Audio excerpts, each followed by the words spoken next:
goodness. Whew. So much wrestling has happened. So much wrestling. And so much more is about to happen. Ladies and gentlemen, welcome to Pro Wrestling Simulated. I'm Mike. That's Pat. And, I was just saying before we went on the air that I have a bit of a wrestling hangover. I think I may have watched too much. Is that possible? Yes, but it's very rare. Well, you know what came back? A lot of things. Ring of Honor came back. A lot of talent from AEW came back to Ring of Honor. Samoa Joe came back. Stone Cold Steve Austin came back for one night. Cody Rhodes came back. And with his entire gimmick intact. With his entire AEW gimmick. And then, you know what came back though the best? Becky Lynch's hairstyle. Thank Becky you, Bianca. with the good hair. Last night, that was my favorite match of WrestleMania Night 1. I don't think. I honestly think they should have saved Ronda and Charlotte for tonight. But that's a whole other thing. Yeah, they were never gonna not have Ronda main event. Yeah, but then again, they shouldn't have. Once you had Austin, what else could you possibly do? Right. Yeah. It was nice to see Taker get one last, proper entrance for his audience. I honestly thought, okay, if Cody isn't happening, why not let Undertaker have his last ride be, because the thing is, the way they played it out, and I kind of got tricked into thinking this way because at one point they played the Seth Rollins video package and then they played Undertaker's speech, and the last thing he says in that is never say never. I'm thinking, oh, okay, come on, he's in Texas, he would do but then again, I was thinking that's a lot to put on night one. Yeah. And that makes me wonder, how much of, now that this is a real proper two-night WrestleMania, because last year, while it was in front of a crowd, it was still very much in that not quite sure how to handle pandemic wrestling. Right. And there were pods of people everywhere. Now it was kind of just 70, almost 80,000 people in one contained space. Well, that's what they're saying. Yeah, a legit two-night event. And how do you make sure that one show doesn't feel bigger than the other? It's very difficult. Yeah. Yeah, I mean, you look at how New Japan does Wrestle Kingdom. There is a clear hierarchy between the two nights. Oh, absolutely. There are big matches on the first night, but primarily the first night you're going to see a lot of 6, 8, 10-man tags involving people that are in their singles matches the following night. It's a lot of the unit battles on night one leading to, and there's usually this year there was a world title match on both nights, so it's not exactly the same. Yeah, but it's a very clear night 2 of Wrestle Kingdom is the night where the big stuff happens, whereas Mania is trying to evenly distribute all the big stuff between two nights, which kind of waters down both nights, because okay, cool, we saw Austin's last match, but we didn't get to see Rock and Roman. Yeah, it's the big title unification. I mean, they put every word that they could fit onto that graphic for tonight. Championship title unification match. I don't know what it's going to end up being called. I think Roman said he's going to be the undisputed Universal WWE champion or something like that. I'm okay. That's just a lot of words. Yeah. That means nothing in the end, because those titles are just going to split. I'm a little surprised they didn't throw the word stupendous in there somewhere. Yeah. I will be WWE Stupendous Champion. But Ring of Honor on Friday was interesting because they couldn't really move any of the date. And I don't know if you watched it, but yeah, I'm sure you caught up. Yes, yeah. I watched the pre-show live, but then I had some errands to run, so I caught up throughout the night and then into yesterday. Clean sweep of new champs in terms of, like, I guess technically the main event would be a new champ too. Right. But, like, I was really surprised. I figured FTR was going to get the belts. Yeah. I'm not sure in terms of what that means for the Briscoes. But it was an amazing match. Yeah. So far, I mean, as much as I like Becky and Bianca, it's the match of the weekend. Yeah, it's going to be really hard to top that tag match. I mean, even on Rampage, there was some great stuff. Like, Hobbs and Keith Lee put on an amazing match. But Wheeler Yuta becomes pure champion, which I was really surprised. I don't know what that means for Josh Woods. I guess the 6-man tag team championship doesn't exist anymore. And then, Rhett Titus drops the television belt to Minoru, but then again, there's no television yet, so that title is even kind of up in the air in terms of its future. So is he just going to defend it on Strong for a while until... He could. He absolutely... I mean, I don't see a reason why not. I mean, they have the working relationship with New Japan, so... Yeah.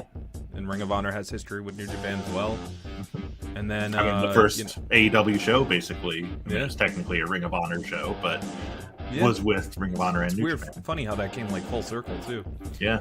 And then Jonathan Gresham became the unified, the undisputed world champion.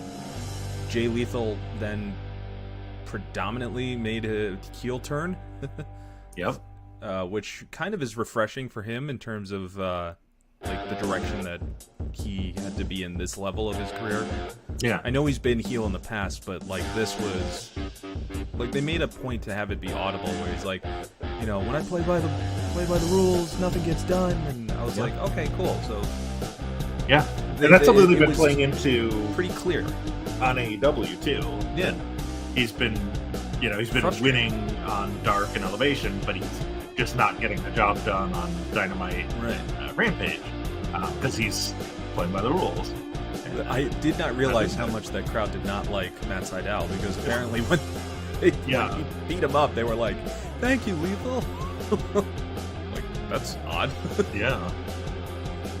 But then the return of the unexpected return of Samoa Joe with his really cool new music, and the fire kind of threw me off, and I'm like, what?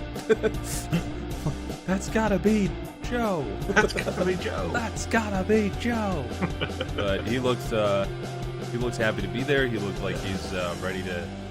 Now I'm thinking, oh great, Samoa Joe is in Ring of Honor, and then they surprise us with, nope, Samoa Joe's All Elite. With the All Elite graphic, yeah. So think of the talent roster of AEW now.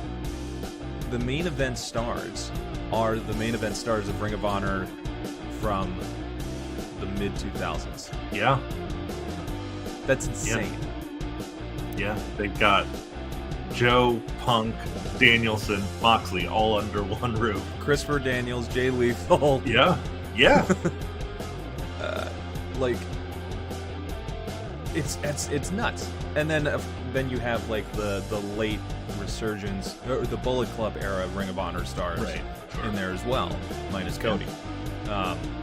But still, you've got Cole, Red Dragon. It's Kenny and the Bucks, Kenny and the Bucks, and all of them. It's like if you were to copy and paste that roster, it would just it's insane. And now they're all under the same umbrella. And Brian Cage has a new role now. I think he's going to be much better suited, looking like a top star with Tully Blanchard Enterprises. And that beast of a tag team he's got. Was it the Gates of Agony? Yeah, I think that's right. Toa and Khan. God, that is a big old stable of beef in there. Yeah. Does make me wonder what's up with Moses, because Colin had been teaming with him, Yeah. part of Shane Taylor Promotions before. It also makes me wonder what's up with Shane Taylor. If I would love to see if they decide to, I think Shane Taylor Promotions would be great as a trio on Dynamite. Yeah. But then again, the roster is still just like so huge.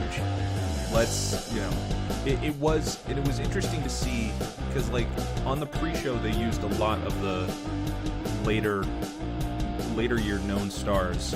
Like they had Joe Hendry and Dalton Castle. There we go. I freaking love Dalton Castle, mainly because all of his entrance theme songs sound like Queen. Who else did they have on that pre-show? Cheeseburger. Yeah, Eli Isom, Isom. world famous CB. Yeah. He went back to his old routine. But that was a fun way to introduce that tag team. Yeah. And they just obliterated them. Yes. The poor Shinobi Shadow Squad. Never Mercedes Martinez versus Willow was a delight. That was a blast. I was like, okay, so Tony, you do know how to book women's wrestling properly. Yeah. It's when it's a TV format that's it's a little bit, I don't understand why it had to be an interim champion unless there's some sort of like reasoning going on with Deonna Purrazzo's status with Impact and like what that whole ordeal is because she won the belt from Roxy. Roxy then got signed to WWE. Right. She's AAA Women's Champion and Ring of Honor Women's Champion on Impact. So she's holding 2 belts from other promotions while signed to one main one. Right. And she had a match Friday, so she couldn't be. Right. So there was like no way to really do it. But yeah, I would have been fine with it being like a number 1 contenders match. Yeah, if it was a number 1 contenders match, it's fine to me. I think that I think all the belts should get a complete like redesign because I think they need a new look. Something really like, and that was the other thing. The production level of the show is probably the best that Ring of Honor's ever been, and you could tell that it was AEW's production style for that show. It was just kind of like it was like using all the old logos but borrowing AEW's cameras, right, and screens. But it was a fun show. I really liked it. It was good seeing that big of a crowd for that show. It was a good venue. I really do hope now that since they are going to be in probably like 3,000 to 5,000 seat places regularly, that they don't just do the hard cam shot on the screen anymore because I want to see a crowd. That's kind of the fun thing that helps me with the immersion. Yeah, it works for indie shows, but it's different if it's like a TV studio taping, like with NWA and with AEW Dark. Like you set it up. Like, I love TV studio wrestling. I think it's a perfect format for being able to like just make a show. But then again, I'm a mark for the old TBS Superstation days. So, like, you got a bicycle. When I was working for NWA in New Jersey for a while, like, I was trying to kind of set up. We actually made our own like backdrop studio. Like, this obviously was green screen, but it was very similar to this, and it had the old kind of NWA style logo. But we used black tape, and we were cutting it together to put it on there, and then cut a hole in a piece of a wall and put an old VHS TV in there to loop the old logo. And then they told us, well, technically, as cool as that is, you can't legally do that because we don't own the rights to those logos anymore. Oh no. I was like, oh right. Damn you, Vince. And I even found like the old Superstation theme. And I'm thinking, it's NWA. Of course, like they would own their own music. And then I was like, oh right, they sold their entire library. Because that was a Crockett thing, and then Crockett. So like even as cool as it was, and they were trying to go for the throwback look. Like I was ahead of my time before Billy Corgan. It was not meant to be. Well, speaking of owning libraries, did you watch the post-show scrum from Supercard of Honor with TK and Samoa Joe?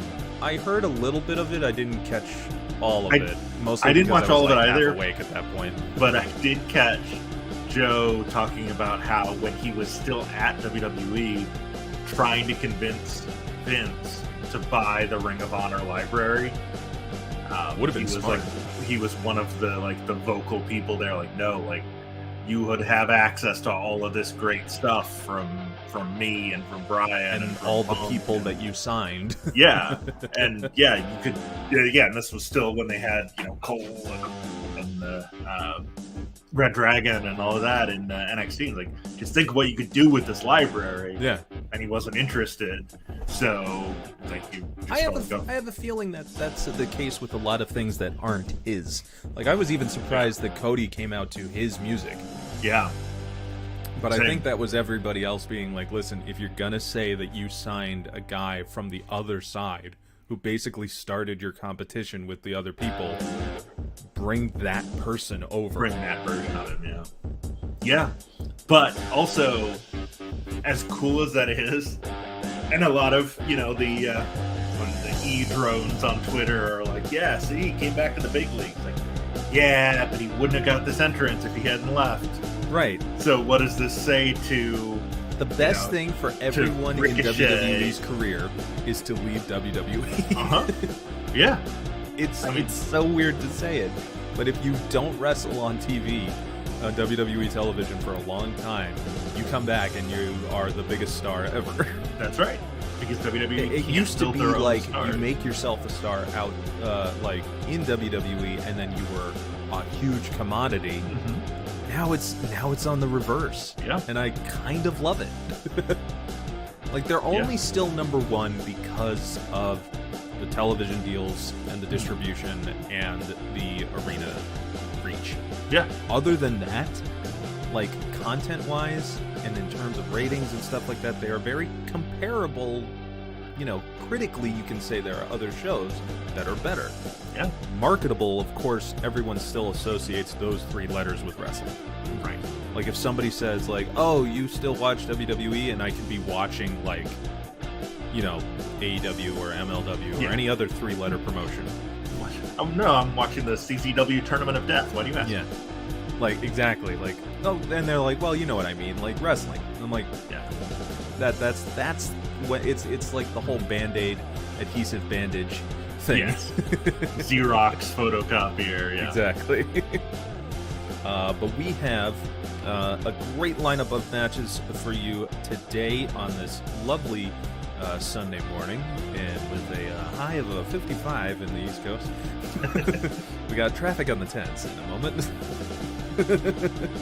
But right now, we actually have a legend to open the show with going up against a relatively newcomer. I mean, almost anybody's going to be up against...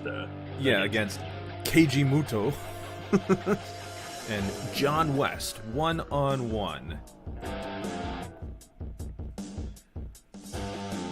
Oh, yeah, John West. Thanks to Valentina Ellis, Darius Carter, and the Real McCoy JDX for giving us some love on Twitter while we get these shows ready.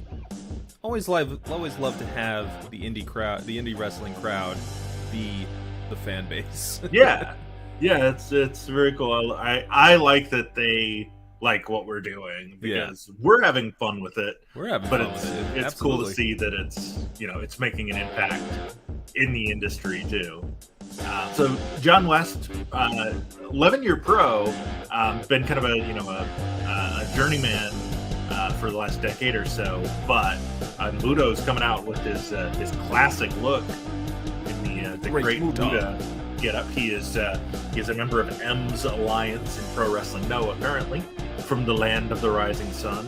One of only a handful of participants in the 500 who was on the inaugural PWI 500 list back in 1991, where he was ranked number 20, peaking at number 3 in 2002, which is, Anybody who's ever made a top 5 in the 500 is a big deal. John West, kind of entering, PWI calls it a second act in his career, is starting to pick up as a promoter. If you saw any of the Black Wrestlers Matter shows over the last year or so, that's his baby.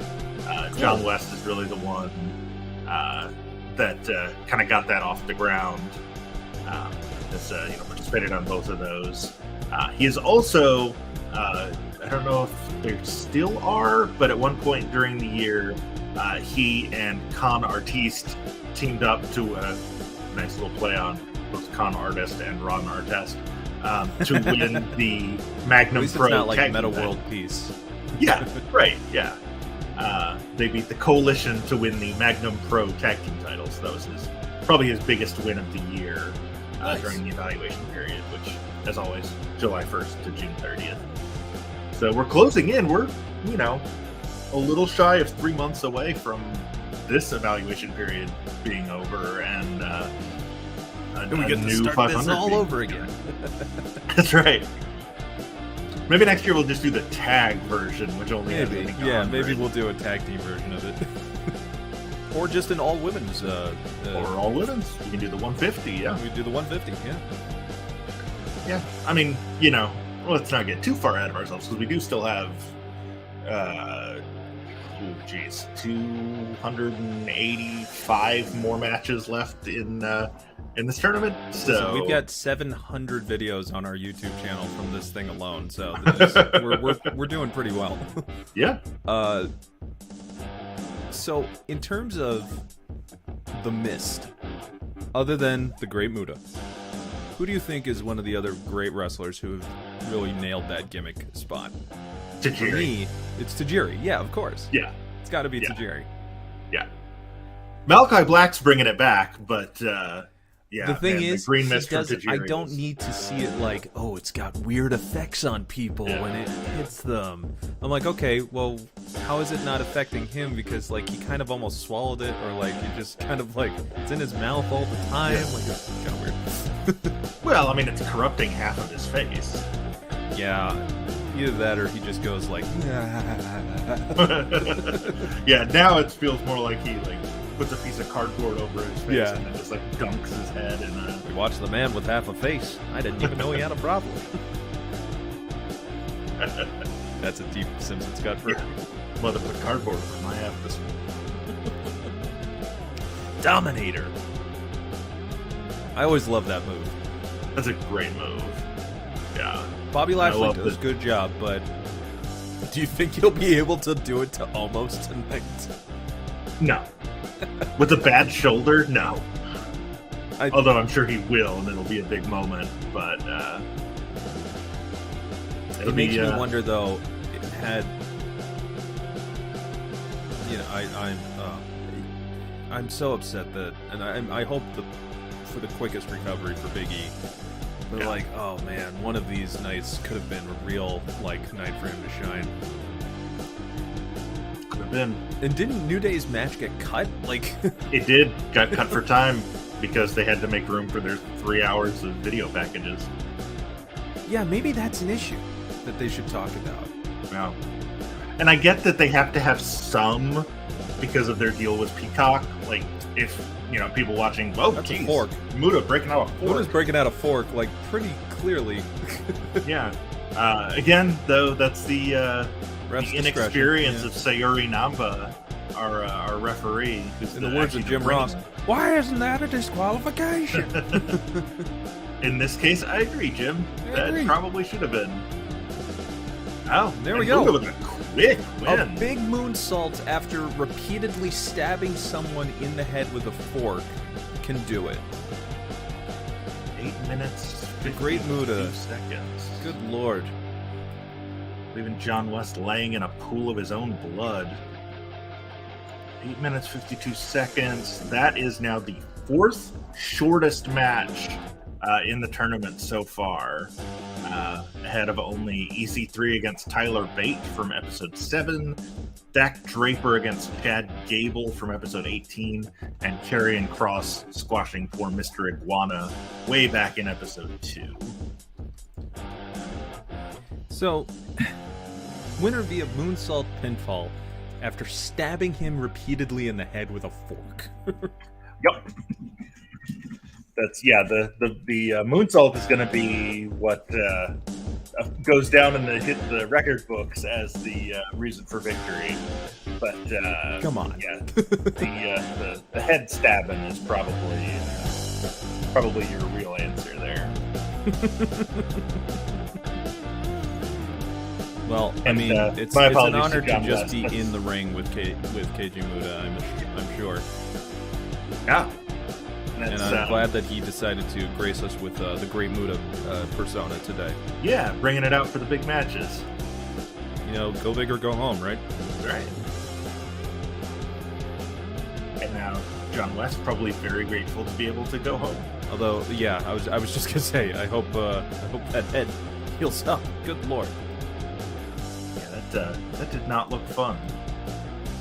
Now, there have been many eras in different times of wrestling, but our next competitor, he demands us to tell the audience that it is his era, and yes. By that I mean Jay White, the leader of Bullet Club, the New Zealand sensation, the multi-time champion in IWGP, holder of IWGP titles in New Japan, and he will be going up against Keita Murray, yeah, who has recently showed up on NJPW Strong. He is from Nickelodeon Studios in Orlando, Florida. Keita Murray. Not kidding. Bringing his trademark orange drink to the ring with him for this match.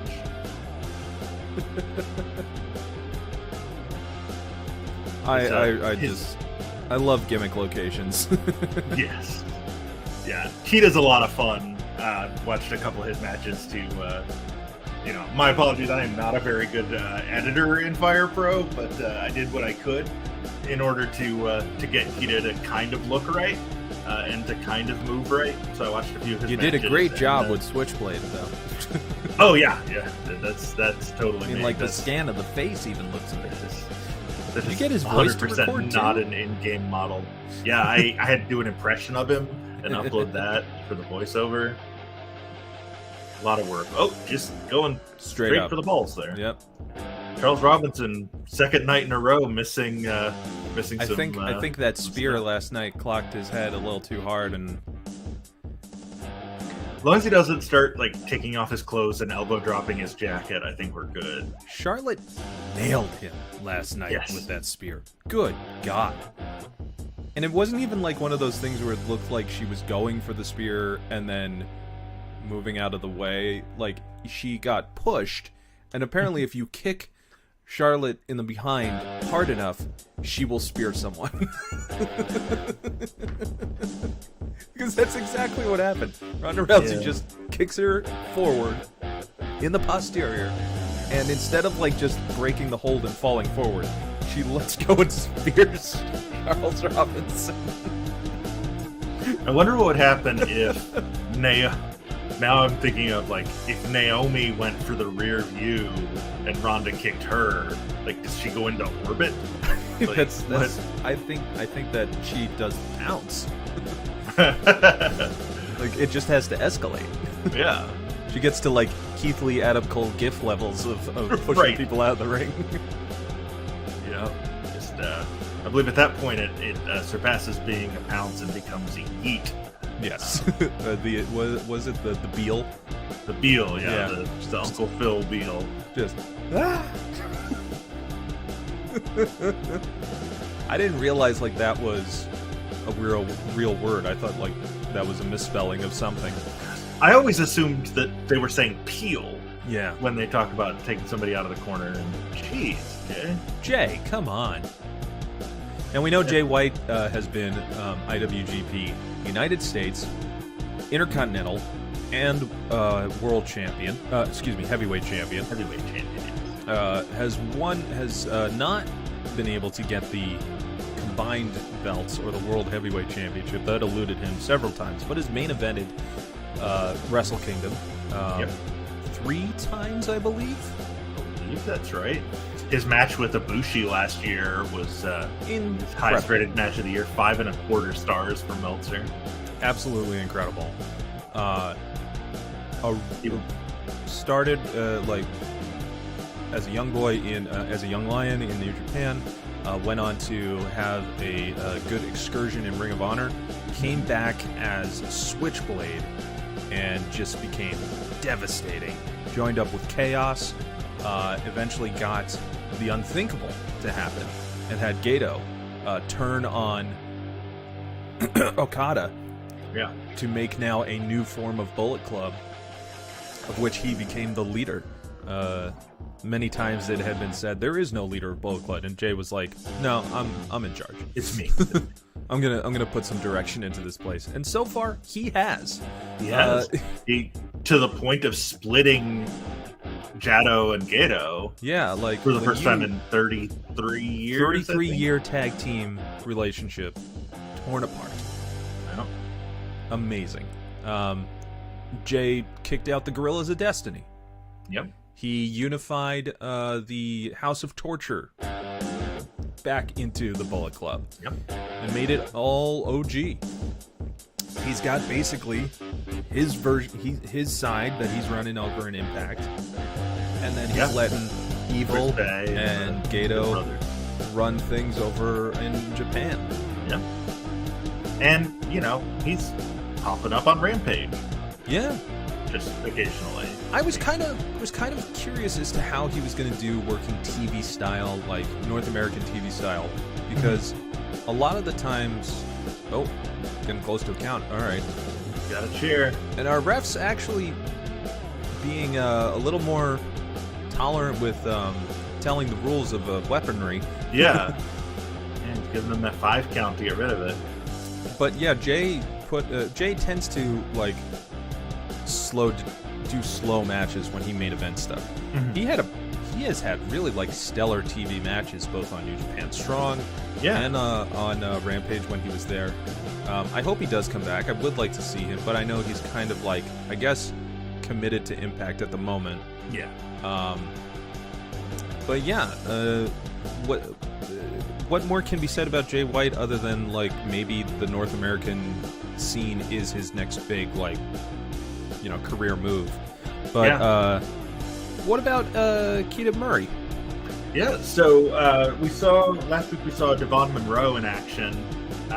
These two, Monroe and Murray, had one of those infamous no-ring death matches in No Peace Underground at I love the name of this show, Jamie Senegal's glamorously horrific no-ring double feature. It's like glamorously, but for the gals. Yeah. It happened December of 2020. That was probably his biggest match of the evaluation period. I mentioned he's made a couple appearances just as Keita, not as Keita Murray, on Strong. So not clear yet. I don't think he has signed with New Japan of America, but a couple more right on the chair. Couple more impressive exhibitions like he's had. Who knows? Maybe Keita Murray is the next Jay White. Next guy coming up through the New Japan system. Jay White did have one of the most like fool me type promos I saw at the end of a Wrestle Kingdom. He lost, and it was like the whole story was him just trying to get into that top spot again. Oh, made in Japan. 2.9. Keita Murray kicking out. Speaking of, he's gonna go for it again. Japan homage. Go for it again. 2.9. Jeez. Keita Murray hanging in there. Now, he is all that. At the end of the show, he looked exhausted. He was begging for water. I think that's the Switchblade. That is the Switchblade. That's got to be it. Right in the center of the ring. 3. That did done it. And done. Took 2 modified package suplexes and a Switchblade to take down Keita Murray. So that's saying something. Yeah, absolutely. Great showing from all that Keita Murray. But Jay White moves on to the second round. So far, we're 2 for 2 on the favorites going over, which, quote unquote, is how it's supposed to go. But we did have a lot of upsets last time. So anything can happen. Anything can happen, and anything will happen, because that's just the kind of show we run, folks. Absolutely. Absolutely. That was the Blade Runner, by the way, as he calls it. Oh, yeah, the Blade Runner. Well, I called this Switchblade anyway. Yeah. I think that's what it had started as, and then it became the Blade Runner, but whatever. It's yeah, in my opinion, better than Bray Wyatt's. Yeah, I would agree with that. 100% agree with that. But we've now got the man that pissed off Jay Lethal at Ring of Honor, because apparently he was doing better than him in the ring, to the point where it's like, well, if I can't beat you like a wrestler, I'll beat you like a bad guy. I had no analogy. It's fine. I knew what you were going for. Lee Moriarty, Tiger style. It was really fun hearing Ian Riccaboni and Caprice Coleman doing a commentary again. I really hope they stay. The one thing that I realized, Todd Sinclair was not reffing that show. Yeah, there's a lot of the old Ring of Honor referees, Yeah. Paul Turners and guys like that. But yeah, no Like, Todd there Sinclair. was just that one. You ever feel like, oh, there's something missing here, and I was like, oh, it's Todd Sinclair. Yeah, it's like doing a ECW show without Jim Molyneux Or Mike Keener. Yeah, just can't do it. So, who is Yoya? This is Yoya, who is from Cambodia, which I think is the first Cambodian wrestler we've seen in the tournament. Remember Janai Kai from a few weeks ago in the tournament? Indeed. They are now tag team partners. They formed a team called Yokai. Nice. They teamed up in GCW, Camp Leapfrog, the non-Juggalo version of JCW. Jersey Championship Wrestling. Yes. Yoya started off as just like a legit MMA guy who about 2 years ago transitioned to wrestling and has picked it up very quickly. He's pretty impressive. He had a really good match at Bloodsport against Leo Rush. He was and then the parody version of that Camp Leapfrog put on the Fox Sport tournament. He participated in that, beat Boomer Hatfield and Jordan Blade, lost in the third round.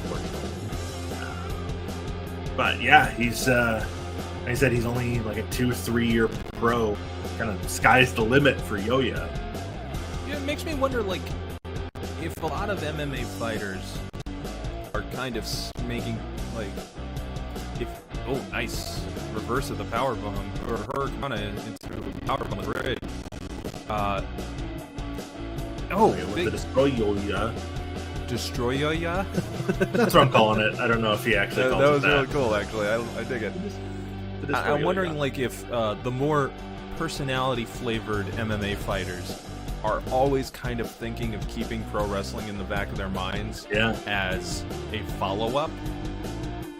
Because you can make a good amount of bank if you're a good fighter, and you get enough of those victories under your belt to have a good winner's purse, a legit winner's purse legacy. Hopefully you're saving your money, and then thinking, maybe give the spectacle side of the performance a little more of a look. Yeah, and it's you're having to do it more often, but it's less wear and tear. Like, you're not actually getting punched in the face anymore. Yeah. You're not actually getting choked out anymore. It's a longevity thing. And, we mentioned in the past, some of the and gals that have made the transition well, and folks too. Back to Ken Shamrock, but, you look at the success Matt Riddle's having, Ronda Rousey. Was main eventing a night of WrestleMania until they added a Steve Austin match. Dan Severn, former NWA World Champion for a very long time. And now Yoya. Tom Lawler Probably Yeah. the cleanest success switching over. Yeah. Well, I actually completely forgot about Lawler's MMA background because he's so good. Yeah, With he's the such pro a wrestling natural. thing, you forget that it's like, oh yeah, right, he was a legit shooter before. And even Minoru Suzuki had an MMA start before. Trying to think who other then there are obviously the famous wrestlers that went into MMA and then came back, Right. like Brock And Lashley. Yeah. And even Jake Hager. Yeah. The late Sean O'Hare. Yeah. The MMA fighter for a while. I mean, also like Marina Shafir and I'm happy that Shayna she's Baszler. being showcased the way she is on AEW. Actually, I was like, that's all you really need to do with the dark and elevation stuff. Just show me that it's happening. yes. Yeah. So I don't wonder how all of a sudden she's getting a title shot. Right. Yes, exactly. What do you mean she has 30 wins? I have never seen her before. I've never seen her on television. But yeah, it feels like they're finally starting to kind of get a balance between what the identity of the three shows are. Counting Dark and Elevation as the same show, because Yeah. they are.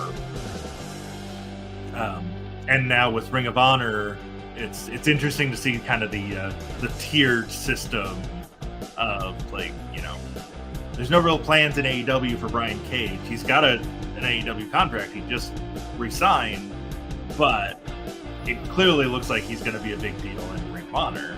And I think that's what it is that if you're signed to AEW, you will either be on AEW or Ring of Honor. Yeah. So it's not like there is a Ring of Honor contract.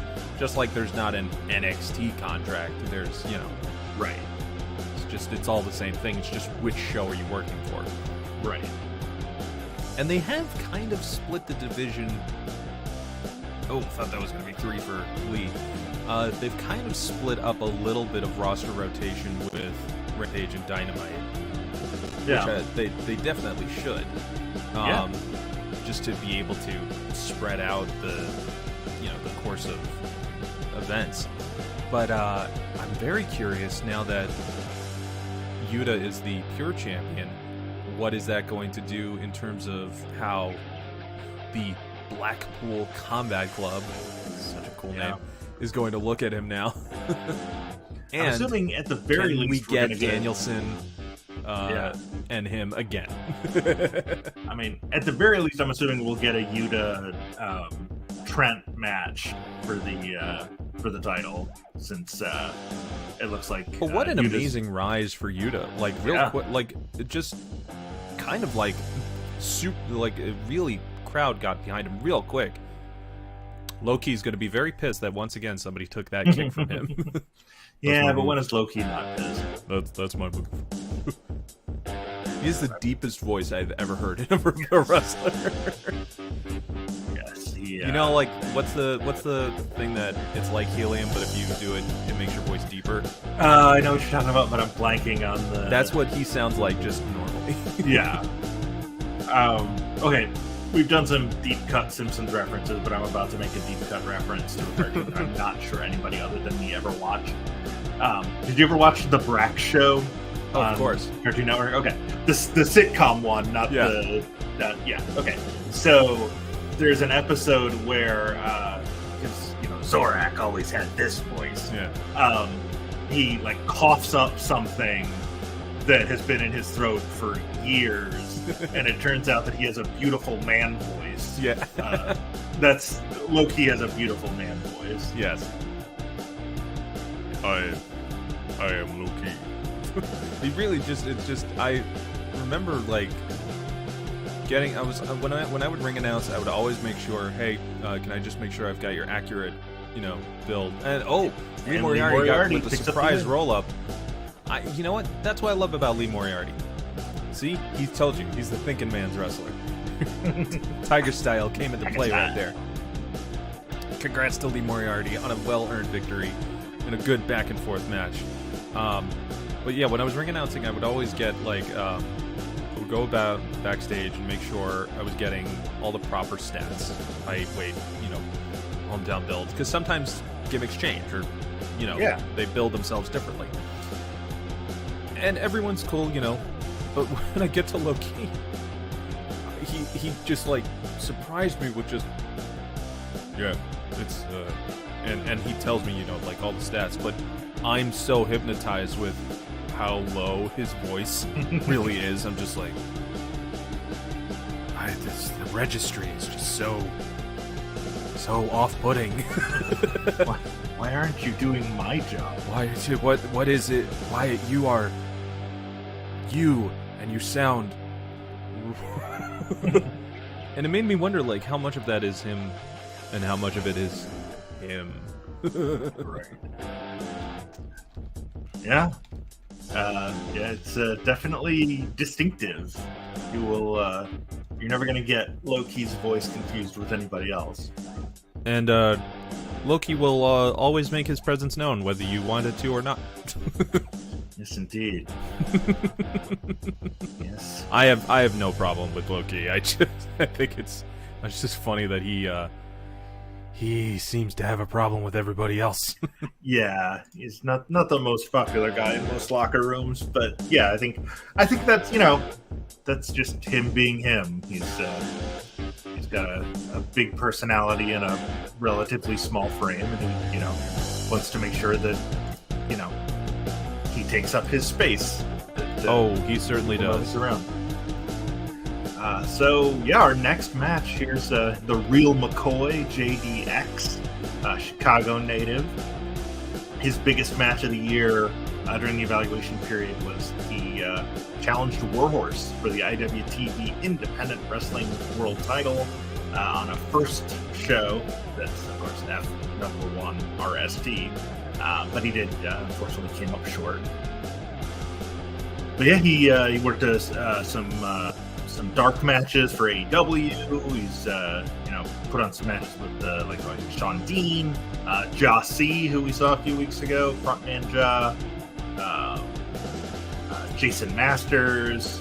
Just kind of a Midwest indie mainstay, and he's only got about 4 years experience, so he's another one of those guys on the come up. Shun Skywalker, very similar, only 5 years a pro from Japan. Member of Z-Brats in Dragon Gate, which sort of emerged from the old Red stable that no longer exists. He won the IWRG Rey Del Ring tournament, beating a guy we saw a couple weeks ago, El Hijo de Canis Lupus, in the finals. And he won the Dream Gate Championship from Eita, who's another one that we saw earlier in the tournament. So definitely a breakthrough year for Shun Skywalker, who previously had never been ranked in the PWI 500, made his debut this year at number 58. Not bad. He's a guy on the come up, and looks like he's actually already arrived. So it'll be interesting to see where Shun goes from here. I remember how much of a big deal it was when Gabe Sapolsky started Dragon Gate USA, having just left Ring of Honor, and that eventually led to Evolve, which then basically became the developmental to NXT. And then,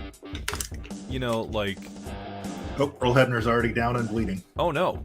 I didn't even see what happened. I didn't either. I was getting a drink of water and I look up and he's that writhing on the canvas. Somebody better check on Earl.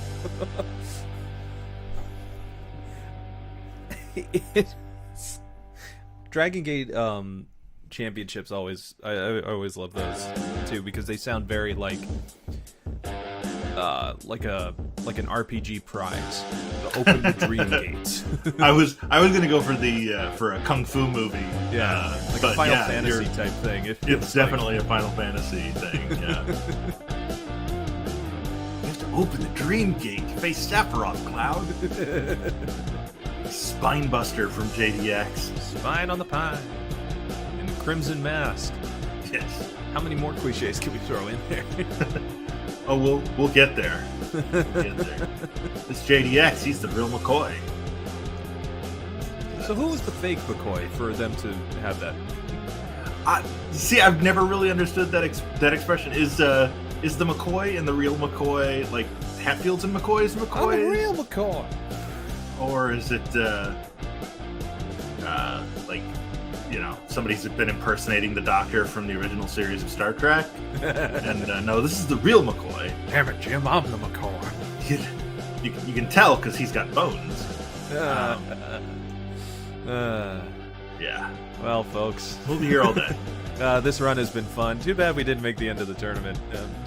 But yeah, surfboard stretch there from Shun, but you ever see the stand-up surfboard stretch, but they just knock the opponent's head into the bottom turnbuckles repeatedly, yes. Just swing them in there? I think Bryan Danielson did that a bunch of times in Ring of Honor. It always reminded me of those those Viking longboat carnival rides. Yeah. That's always the vibe I got from that. Big moonsault from JDX.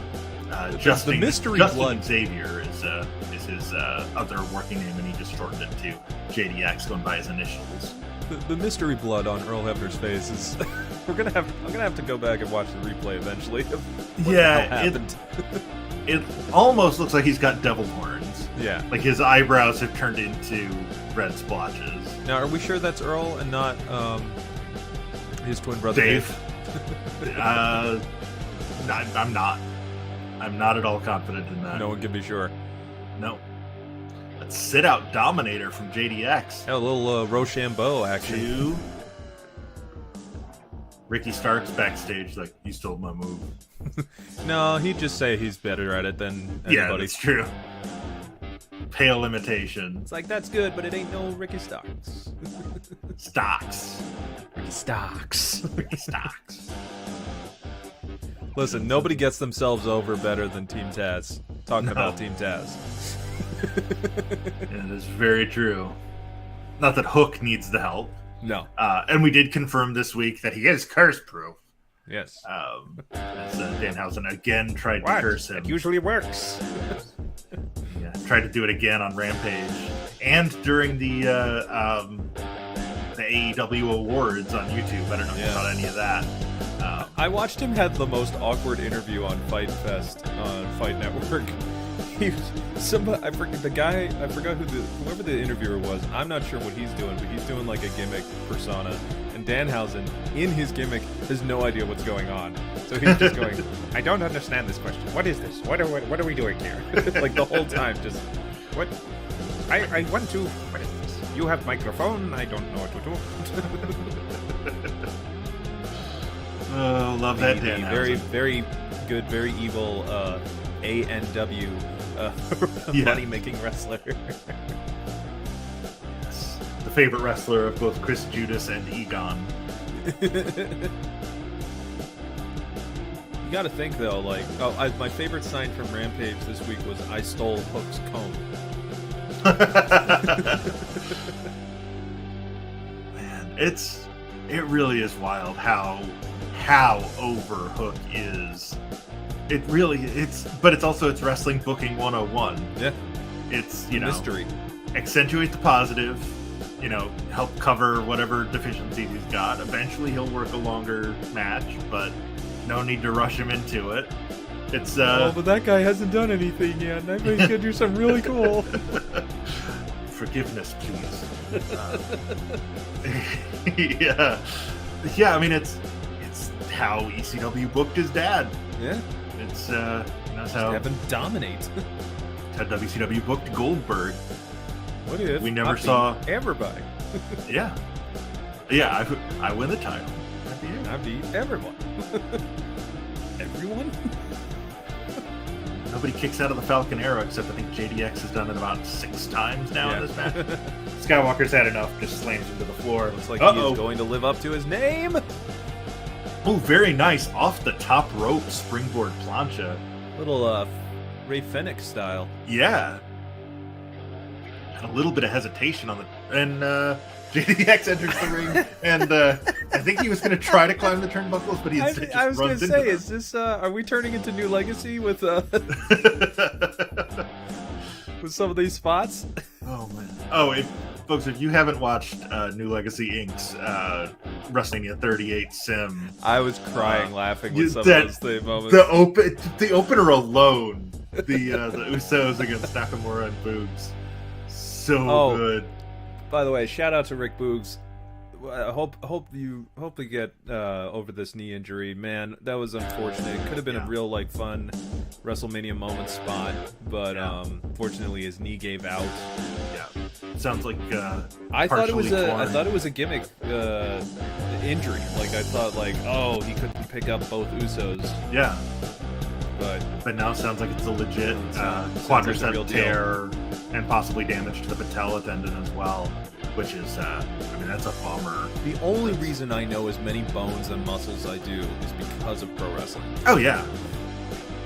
Yeah, I mean, where else would we have learned about the lower occipital protuberance? Other than solar plexus. The solar plexus, yeah. Yeah, but yeah, I'm very well aware of all of the ligaments. So many vertebrae because of wrestling. Yep. Oh, and it rolls down again. Oh God! The humanity. GX, what are you doing, man? Running right into Earl. Humanity. I know you're watching because you just retweeted us. Oop. Sorry about that. I didn't catch. Hey man, it's a look. He can't even get the pin because you knocked him down. Now I'm starting to think there's shenanigans. Yeah, there's something afoot here. And it was apparently a foot into Earl's face. 1, 2. Oh, so close. Another There's Falcon evil Arrow. afoot. 1, 2. Yeah, Earl's starting to look like the lost member of LOD. What a rush. Axe, smash, crush, and Earl. Axe, smash, crush. I'm Earl. Here comes the axe. Here comes the Earl. I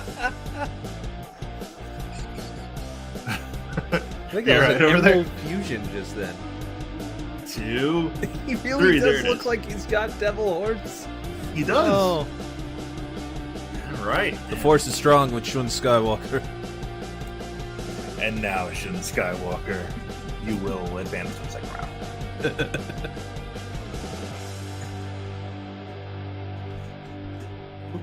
It's not right. So what was the, that was via, it says via moonsault, but I don't see that. I'm going to call it as the Emerald Fusion because well, that's true. It did hit with the standing moonsault. Yeah, that was how he got the pin, but he did that after he did what the game is calling Ashla, but I think I am familiar with Nova from ECW's version. Yes, as he is known to have invented all of the moves. Yes, like Loki. Meaning he took them all from Michinoku Pro. yeah. Michinoku Pro and Joshi matches. Yeah. That was our first 100% match of the night. Well, there we go. Or I believe that's our 33rd overall in the tournament. Because we're just that good. We're putting on an average of more than 100% quality match per night.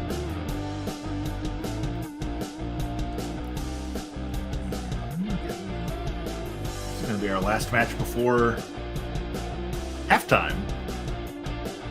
Seems like we're kind of flying through this week. Now, Real McCoy, I'm sorry, JDX, that you did not get the victory, despite the fact that, you had a blood-soaked referee looking the other way. Maybe if you had not run headfirst into the turnbuckle, you would have maybe that would have been a good time to capitalize. That's a way to easily guarantee yourself a loss. But don't worry, Earl is fine, and you know who else is fine? Effie. Effie's fine. That was cool. Right. You know what, JDX? We appreciate that you showed up. Yeah. Well, I mean, listen, you ran into the turnbuckle. Yeah. That's what it looked. It happened. And, Yeah. you know, I think you may have hit Earl in the face, too, and caused him to be bloody. Well, and also I think, you know, after running He into did Earl run twice, into him once before. yeah, that's, you know, maybe Earl give him a little fast count action there with It could have been. Got tired of him running into him. All right, let's get this over with. I mean, we're not ones to blame the talent, but like when you run into the referee, you're not really doing yourself any favors. It's true. It's true. Yeah, and the turnbuckle. Yeah, running into inanimate objects of any kind. Yeah, that's true. Frowned upon. But hey, JDX, we're glad you're a good sport, man. Yeah, man. Thanks for popping in, and you know, we are planning to do a big show for the finale when we get to the finals of the tournament, and I want to run back some of these 100% matches. So for sure. So maybe we'll get a JDX Shun Skywalker too. But yeah, moving on to match number 5 tonight. That's Brandon Watley in the white trunks from Anniston, Alabama. He was the Pro South Wrestling All Out champion, having beat Cameron Keast to win that. He then lost it to Reynolds, which that's just his name. It's not Alex Reynolds. It's not just Reynolds. Just Reynolds. He somehow managed to wrestle like 70 matches during the evaluation period. God damn. Despite, you know, pandemic restrictions. Pretty impressive. And then, you know, Effie's fine. And yeah, Effie is fine. Effie is always fine. And Effie lives. Effie does live, yes. Despite having match after match where you're wondering, is Effie okay? Is Effie fine? I'm not sure he is. I do love that he has formed a team on the Indies with Danhausen, and they call themselves Gay Tanic Panic. That's brilliant. Just great marketing there. I love, you know, the feminist icon Effie is probably one of the one of the most like popular wrestlers that no one knows. You know what I mean? Yeah. Well, nobody mainstream knows. Right. I'd argue like it's like your favorite musician that everyone's heard of, but like you've never seen. Right. Yeah. But like somehow everybody knows who's like a wrestling fan. It's like, oh yeah, Effie. Yeah. The big gay drag brunch guy. Yeah.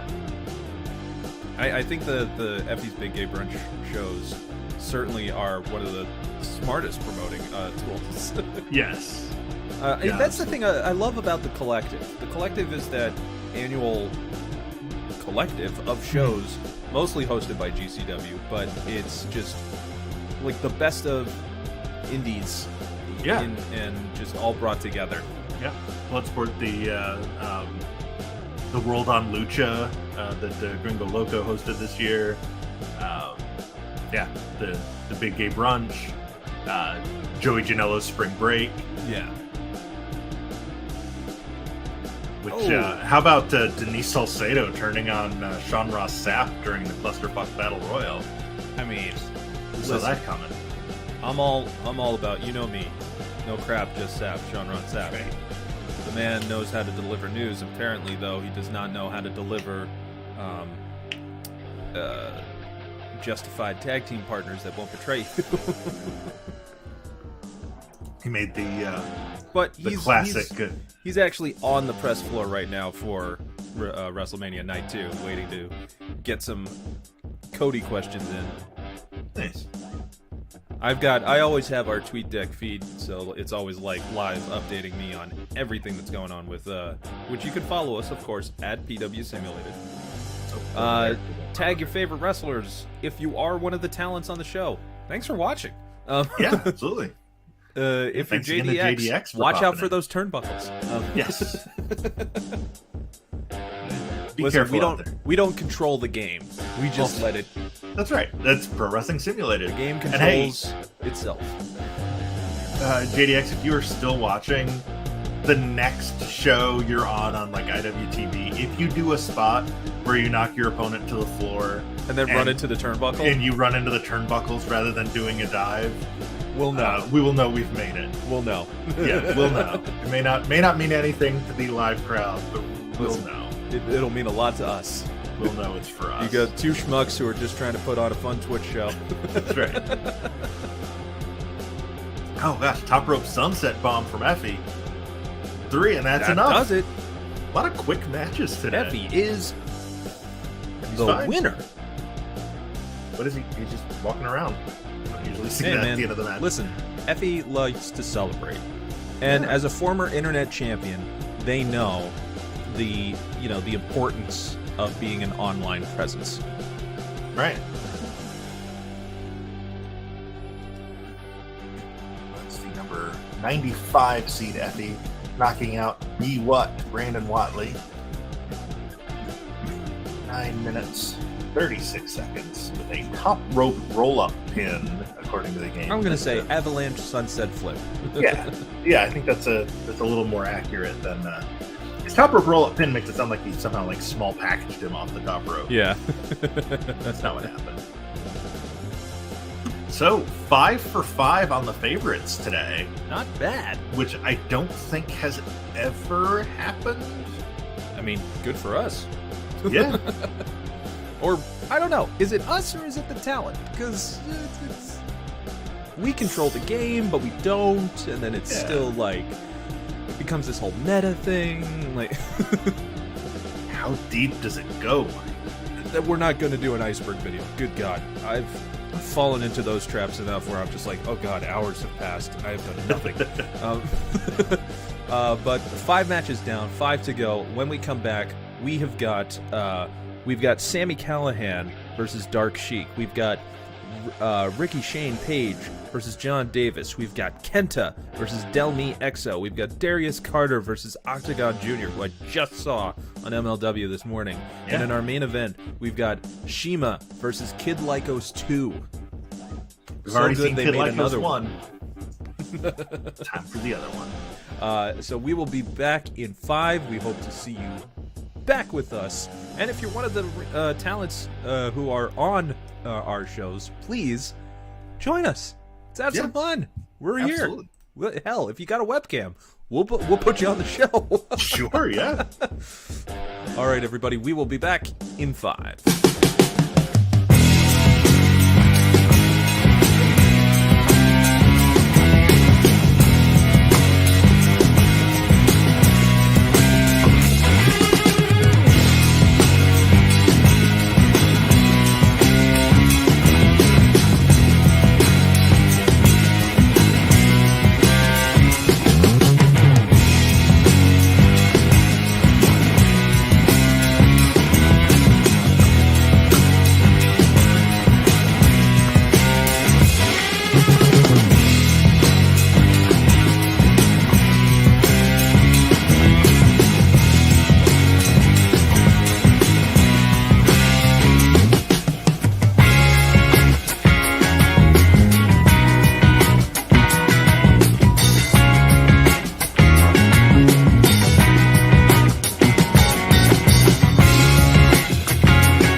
are back, everybody. Tonight, it is night 2 of WrestleMania 38. And let's take a little bit of time to talk about the card and who we think is going to pick up some wins and maybe make some moments. First of all, I will say, Logan Paul last night, WWE keeps forgetting that people don't like him, and they want to make him a good guy for some reason. But so here's my theory on that. I think Vince sees a lot of himself in Logan Paul. Of course he does. And so his mission is, like, Logan Paul is his avatar. Yeah. And so he, of course, must be the good guy. Yeah. Because everything he does is justified. Vince, everything he does is justified. So, of course, his avatar here on Earth must also be virtuous. I will say, Logan Paul actually did a good job last night. I watched the match. Not bad. Like, it's weird to me when the celebrities are better than the in-ring talent. As if, like, so much of that concentrated training and, you know, rehearsal and stuff goes into the one performance. I'm like, think about how much attention you should be paying to your developmental people with that much, if you're putting it into the focus on just the celebrity. Like, including one of his opponents. Yeah. Like, why is Dominic not in NXT? Yeah, like, I haven't watched any of Mania yet because I just can't anymore. But from what I have heard, yeah, exactly like you said, like Logan Paul was the third best worker in that match. Yeah. And Dominic's 25 years old. He's not a kid. No. He's a grown man. Yeah.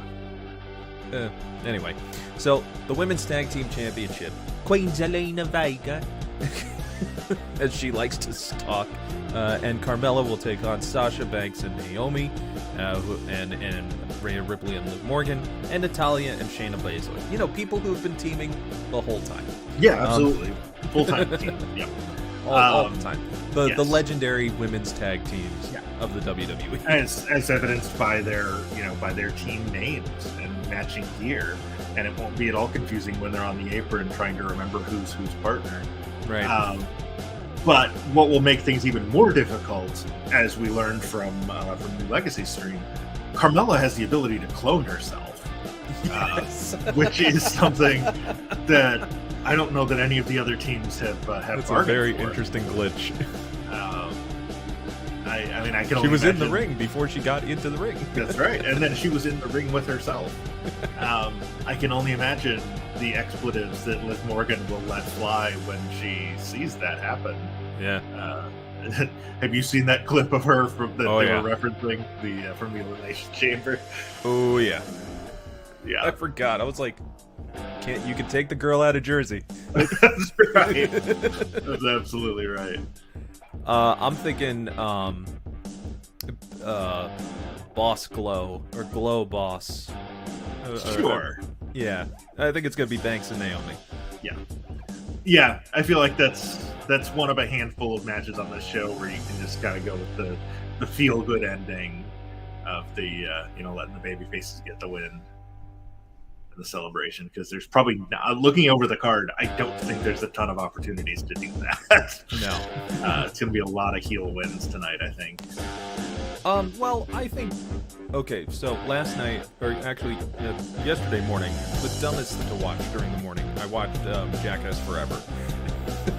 First of all, I forgot how much I loved Jackass. Like, yeah, I put the gross stuff, like, I kind of like just, some stuff I'm just a little too much. But there's something still always funny and immature about guys just getting randomly hit and falling into things. See, the thing I never really appreciated about Jackass until we got, like, I just didn't like Jackass when I was, of the age when everybody was watching Jackass. Yeah. But now, as a, nearly 40-year-old man who has lived through all of this, there's just something so pure about a bunch of dudes hanging out with their friends and just being dumb, and that just being what it is. Like, there's no social commentary in it. They're not trying to prove a point. They're just out probably one last time, considering the advanced age of some of the guys, to just go out and have fun. It's like, well, they definitely were setting up like, hey, here are some of the new guys. Yeah. And I think that's great. I think that's very cool. It makes me want to go back and rewatch Jackass and see, like, through new eyes, like, now that I'm what not was it like 20 years ago when now I'm not the I'm too cool for this college kid when it was on before. Like, give it an honest shot now. Like, the first time I saw the trailer for Forever, I was like, oh, I want to see that. Because it was funny to me, because it was just like, all of them are basic. It was the most meta conversation of like, we're really doing this again? Like, during filming, they're all doing like, why are we doing this? But Johnny Knoxville is taking on Sami Zayn, which is the reason why I'm talking about this movie in general. But the thing is, it's a no DQ match, which means there's going to be stunts. Yes. Something is going to happen. Yeah. And knowing that Knoxville likes to take the big air pillow launch and like fly into fake ceilings and something, I'm wondering if they will get some of the other people from the movie, like, the larger guys like Preston or the new guy Zach, to fall onto something and launch Knoxville up into the air or something. Because if he was able to do something where it's like he gets launched from one of those airbag things and then flies into the ring onto Zayn, if they are able to figure out how to do it, I would love to see that spot, because watching one of their guys go up on a ladder, jump off of it to launch Knoxville into the air could be the best and worst thing. Yeah. I mean, and it's a shame that, like, the fun big fat guy in WWE is no longer fun, because that seems like 100% like something they would like run into Otis backstage and be like, absolutely, hey, and you want to help us out with something? They still could. Yeah, they could. Yeah, there's put it after the tag match. match. 24/7 roster members or championship contenders that could be, which is now the polite way of saying jobbers. But yeah, I think they're either gonna have Sami Zayn win and then be embarrassed by Knoxville afterwards with some sort of stunt, or just a stunt leads to Knoxville winning. Because technically he doesn't have a victory over Sami Zayn, because Zayn threw him out of the Rumble. Right. So that, I guess, would be like the 1-0 on him. But I think it's just going to be silly, stupid fun. Yeah, that's one of only a couple matches that I'm planning on going back to after this weekend. Yes, because I have Peacock. I just don't have any interest to watch WrestleMania. Well, I'm definitely live. not watching it tonight, but I will. Yeah. It's like I did. I put it on double speed this morning and slowed down only for the stuff that I actually was interested in. Right. And for the rest Becky of the and time, Bianca, Austin and Owens. Yeah. Cody's return. Yeah, and then Becky and Bianca. And everything else, I don't really remember. I really don't. How could you forget the 38-minute opening epic tag match with Rick Boogs repeatedly blowing the finish spot? Well, that was the thing. They used to off the top rope. That was the only thing I remembered of that, and I forgot that much time had passed by. Yeah. So Bobby Lashley answered the open call to Omos, who is really kind of showing that, he is not ready at all. Yeah. And so Bobby let's Lashley's throw our... going to have to figuratively carry him through this match. Yeah, let's send our big star, who's returning from what we thought was going to be a devastating injury that was going to keep him out for half a year or more. Let's throw him in there with one of the most dangerous workers on our roster. Yeah, who really shouldn't be anything more than a bodyguard. But, I mean, they're trying to, it's the Great Khali, Giant Gonzalez, just Andre. Everybody, every time there's a 7-footer, they will make him be an Andre type. Or a Diesel type. And it worked well for Diesel. Well, that's because Kevin Nash was a generational. Kevin Nash is figure. amazing. Kevin Nash is a polymath. The man knows how to do it all. Yeah, and he knew how to work like in both the wrestling sense and in the legitimate sense. Yeah. Smart and still to this day, I feel like smartest man for wrestling business ever. And he has the greatest top 5 list of moves. That's right. Air flip, squisher. Squisher. Still don't know what that means. It's That's the still deal. don't know what it means. But I want to know. So I'm probably going to go with going with Lashley on this one. I think Lashley wins as a kind of feel good moment. I'm legitimately worried for him. Oh, absolutely. Especially after the boobs injury yesterday. You don't want 2 catastrophic injuries on your 2 nights of your biggest show. Now this is the match I think is actually going to be the sleeper hit, and that's Pat McAfee versus Austin Theory. Because Pat McAfee comes to play. Like, he shows up ready to go. His match against Adam Cole at NXT was awesome.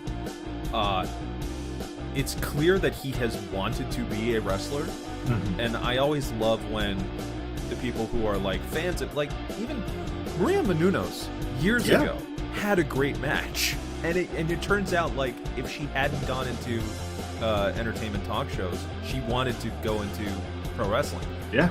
And I'm like, you still can. Right. But I understand that you don't want to, be injured a lot. Right. But I mean, Casey Catanzaro, yeah, making the jump from American Ninja Warrior to... They still have no idea what to do with her, though. They still don't know what to do with her. She should be the female John Morrison. Yeah, in terms of like they the turned her into a party girl in NXT. Yeah. I don't get it.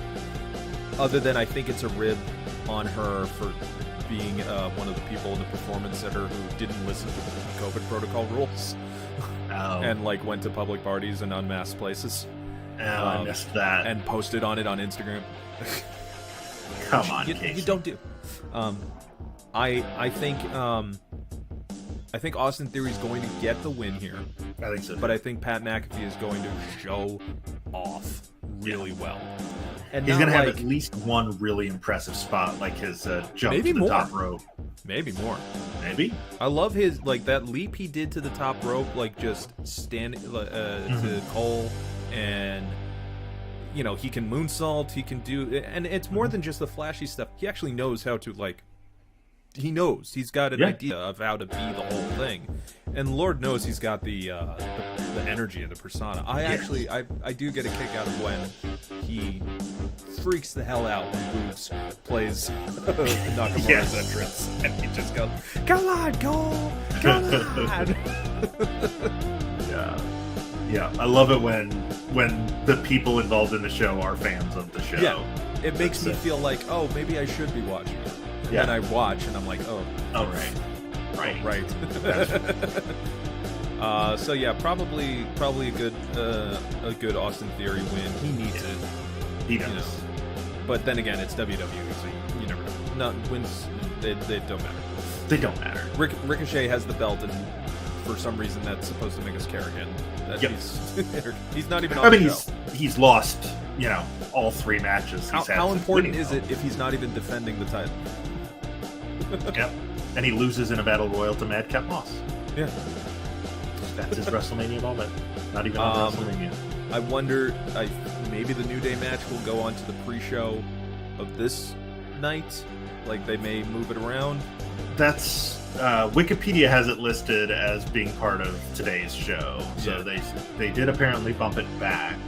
I'm trying to think of advertised, and this wasn't really super advertised, but of matches that were advertised for Manias that got bumped. And I have a really random one I remember, but I'm struggling to think of others. WrestleMania 10, there was supposed to be a 10-man tag match with just like, all of the other people that didn't make it onto the main card. So it was going to be like Jeff Jarrett, IRS, the Head Shrinkers, and somebody else. Tatanka, maybe? against like Jim Duggan, Sergeant Slaughter, Bob Holly, and a couple other people. I don't remember who all was involved, but it was like that match got scrapped from Mania 10. They did an angle midway through the show, but that's the only other time I can think of off the top of my head of like this match is going to happen at WrestleMania, and then it didn't. It's at least it's not like I don't think they're gonna bump like any of these matches that we've already talked about. If anything, I think Lashley's will be the shortest. Oh, I hope so. For God his sake. hope so. But we've got the Raw Tag Team Championship, RK Bro, who we thought at this point like it was kind of leading to Randy versus Riddle, but it turns out the crowd loves RK Bro so much they're like, we don't need to split them up, and Randy Orton's actually doing some of the best work he's done in a long time. So I think another a good title retention will be seen by RK Bro tonight. Street Profits will hopefully we don't see a WrestleMania splat. Do you remember that? I do. Holy crap. It's so weird that he, to no one, just shouted, if you don't know what we're talking about, 2 years ago at the Empty Arena WrestleMania, oh god, now I can't remember his name. Montez Ford decided to do a top rope, leap over the top rope, and shouted WrestleMania as he's doing it, and then he landed flat on his back onto the floor as it was avoided, like the other guys avoided the dive, and the thud is just but it's just like WrestleMania splat. And you're like, oh god, I hope you're okay. Hopefully he'll be caught this time by somebody or land on someone if he decides to pull that spot off again. Alpha Academy, I hope, does a thank you. Thank you. A shush. Shush, please. I did find the 10-man tag. Oh, okay. According to Bob Holly, so take this with whatever.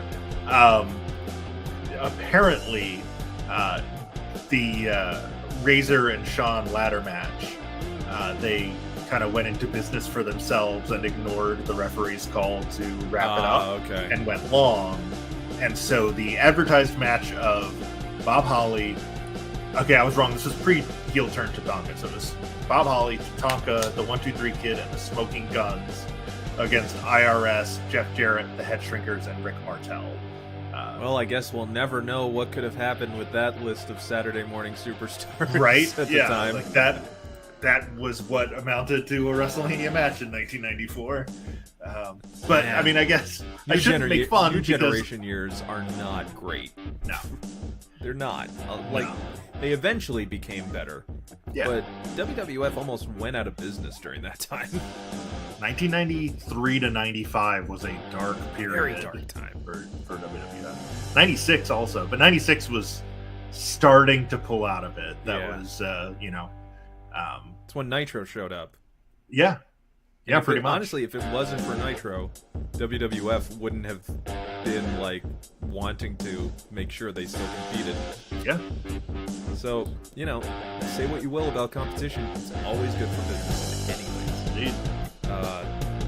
So Edge versus AJ Styles, that I feel like the story has been weak from watching just highlights, and Edge's weird new promo persona of I'm blue, double-D-double-die. He lives in a blue house. And everything is blue for him and himself. And his promos that he does. Gotta go to a dark place. Like, alright, dude, we get it. Like, you're not trying to go for an Emmy here, okay? WWE television does not get Emmys. Yeah. Haven didn't get picked up. One of those things where it's like, the build-up was bad, but the match will be good. Yeah. And there's been rumors now that Edge is going to have a stable again. That he's going to be leading some sort of faction. I don't necessarily know if that's going to come into play tonight. It could happen. I have no idea who it would be. But there's just been like these just talks of different like Edge is going to have a stable. Edge is going to have a stable, but no one knows where it's coming from. Yeah. I will say this: Edge versus AJ Styles is absolutely something I booked on a WWE 2K game when I could download AJ Styles as from the community creation. Yeah. So now to see it in real life that's going to be pretty cool. I think it'll be Edge. I think it'll be Edge as well. I think this is one of nice those matches I was talking about before, with the heels kind of dominating the show. AJ will be on his back, much like he thinks the Earth is. I wonder how long it'll be before AJ decides he's done with WWE and wants to control his own narrative. Yeah, by the 10 rules. I think he'll be. Actually, I have to send you a clip. EC3 actually did explain why those moves were banned. They're dumb. They're just there's really dumb rules.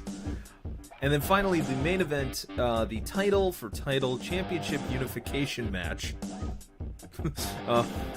Winner take all. How many more things can we put? Words Stupendous. Will fly at you fast. Brock Lesnar versus Roman Reigns. Cowboy Brock has been awesome. Yeah. I will say this. Brock Lesnar is having the time of his life right now. Yeah. He came in overalls. They said, "Where's your gear?" He said, "I'm in it." And they didn't stop him. It's Brock Lesnar. Yeah, it's cool. And I think that I like when Brock works against guys he likes, the match is that much better. Yes. Think about like him versus Danielson, him versus just any of like the smaller guys, as it were. And that was a great story they were actually building, where even like when he was Daniel Bryan was saying, like, guys who are like me, you have a hard time fighting. And I was like, oh, okay. They actually built in an explanation as to why these matches go a little bit like longer, and it's fun to see that. With this, it's just been like, I want to murder you. And then you have Paul Heyman in the middle of it, who is just always entertaining. Yes. I feel like if he hadn't gone into wrestling, he would have been a stand-up for sure, or some sort of television writer. But the man is just, I mean, he is the epitome of the guy you want to see get beat up in the corner of someone. He's been doing that since he was 21 years old, and it never changed. It's clear that he is helping with Reigns and Lesnar's story. I think he always has a hand in the booking of whomever he is behind. Maybe not so much the Curtis Axel and Ryback years, but definitely these guys. Yeah. So I think Reigns will retain. I agree. And then unify the belts. And I think he's going to hold those up until SummerSlam. Yep. Because that'll be then 2 years that he'll have held on to those belts, onto the belts since winning it, which is almost unheard of nowadays. Oh yeah. In televised pro wrestling, save for Nick Aldis with the NWA World Championship. But a lot of that was not televised. A lot of that was not televised at all. With Reigns, it's, again, like we said, not since Hogan in WrestleMania 2 to 3 or 1 to 2? 1 to 2. He didn't defend it at 1. Right. But it was the same reign. He was the champion, yeah. That the same reign. No, I think you might be 2 to 3, I think. 1 to 2. Did he lose it between 2 and 3? All I know is that Hogan's the only other guy who has, from one WrestleMania to the other, uninterrupted, been champion. And this Brock and Roman, this is the third time they'll have faced off in a WrestleMania main event. I think it's Roman Reigns' 6th WrestleMania main event. I believe that's right. Let's see. So last year, the triple threat with Edge and Bryan. That's 2. The last one that they had at 34 against The Undertaker at 33, Triple H at 32, and the triple threat that these two had with Rollins at 31. So yeah, this is his 6th main event. So this being the 3rd time, this breaks the record for most times the same match has main evented WrestleMania. It has surpassed, what the other one with 2 is. I'm curious as to actually, I guess there's 2. Like, what's left? What's left for these two guys to do? And I think it helps that Brock decided to bring a new, upbeat personality to him this go around. Reigns has obviously been doing the best work of his career. By a long shot. And the crowd loves it. I'm a one belt type person. I don't understand. I mean, unless you were clearly identifying, it would be different if it was the Raw World Championship and the SmackDown World Championship, because then at least it matches with the Raw Women's, the SmackDown Women's, the Raw Tag. But it's just a branding thing at this point, so it's weird. Again, I also have issues with it's just if you could, if you have to distinguish women's championship, why not distinguish men's championship? But whatever. That's a whole other thing. Kettle of fish.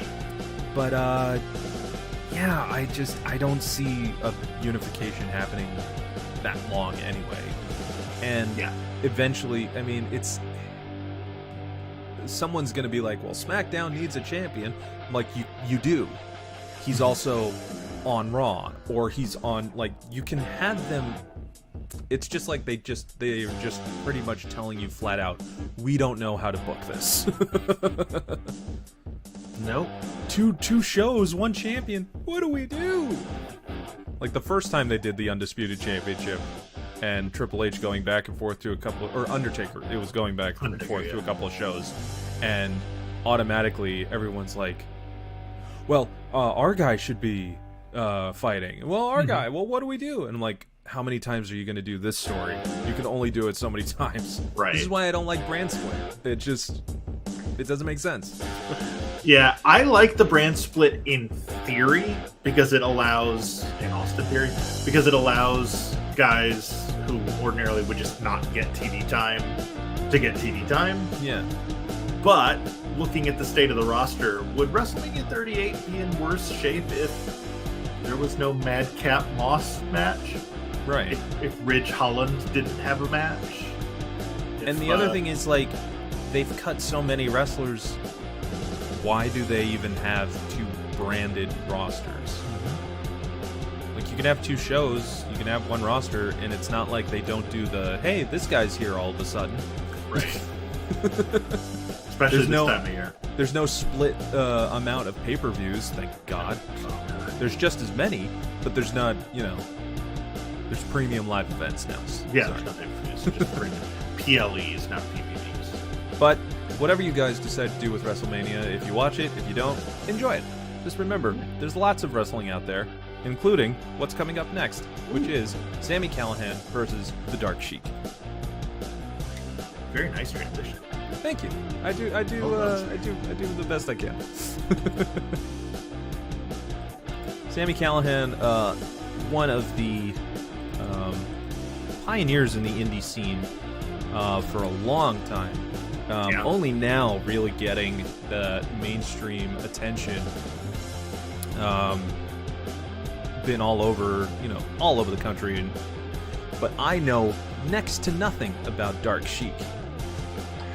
Dark Sheik, one of the more visible trans wrestlers out there, alongside the likes of Nyla Rose and Kid Bandit and wrestlers like that. She's she's from Alpharetta, Georgia, but primarily wrestles on the West Coast. Had one of those infamous no-ring death matches against Trisha Dora at No Peace Underground show last June, which has another one of those great show names. Effie's Fear the Gay Agenda was the title of that show.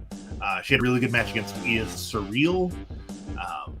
Picked up wins, mentioned the match with Trisha Dora, AC Mack, and if you've ever heard of the promotion Hood Slam, yes, I have, actually. That's her promotion. Dark Sheik started that.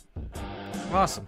And in between all that, she does a lot of work for GCW, which is kind of what kind of put her on the map before kind of going off and doing her own thing.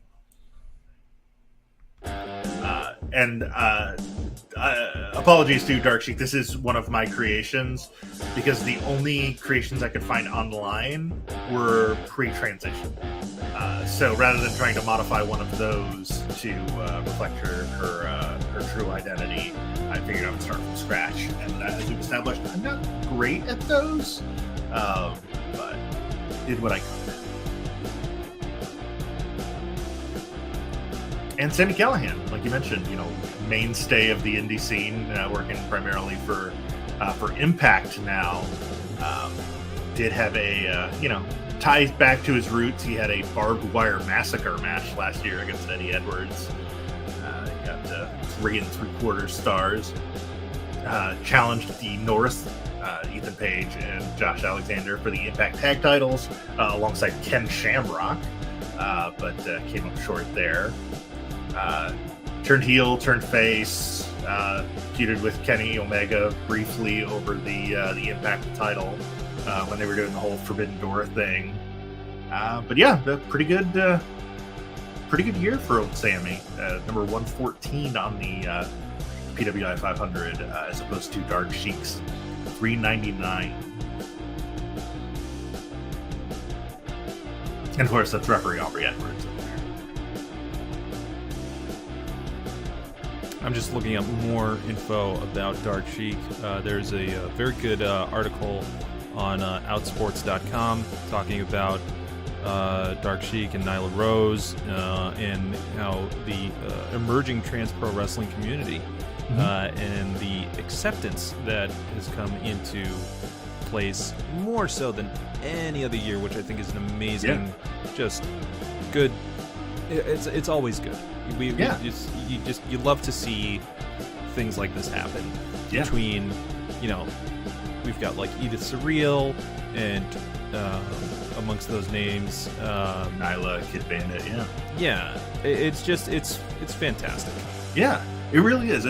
It's crazy to think that, for all the stereotypes there are about wrestling and wrestling fans, how, you compare it to any other sport in America right now, as we're seeing with, legislation in states like Florida and Texas and Tennessee.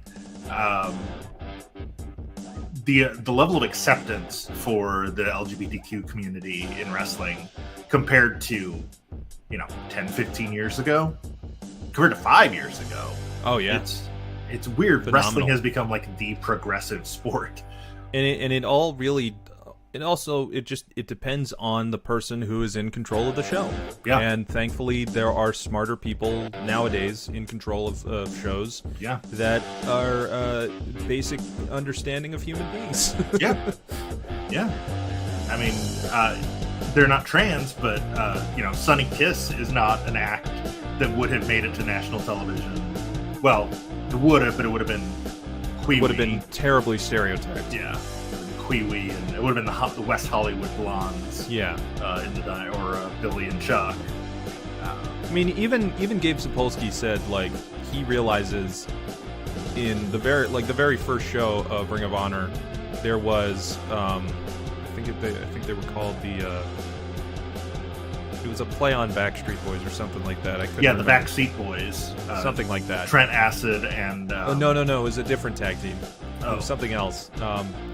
But they were playing up like a very gay stereotype wrestling gimmick, and he had Monster Mac and Dan Moff basically come in and destroy them.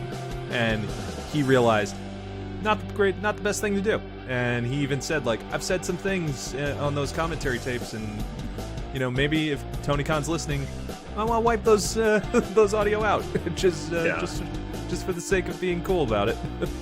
So it's it's good to know that there is always going to be recognition for people can be better. Yeah. I mean, if you want to look at some of the most amazing treatment of, look at Mexico and the, God, there's a whole in division. Mexico it's been normal for years. What's the name of the division, though? Like, or the style of... Exoticos. Yeah, Exotico wrestling. It's huge and amazing. And there's a show, Lucha Vavoom, based in I think it goes between Tijuana and Vegas and stuff like that. It's like the ultimate cabaret of wrestling. Mm-hmm. And you want I love again, like we were talking, like with Effie's shows and a lot of the shows that are in the collective. It's a very cool time. It's a great time to be a wrestling fan. Not a great time to be a WWE fan, but well, unless it's Mania and you're kind of watching for it. But the amount of choice that you have with people you can connect with, whatever it is that you feel that you need to be represented by.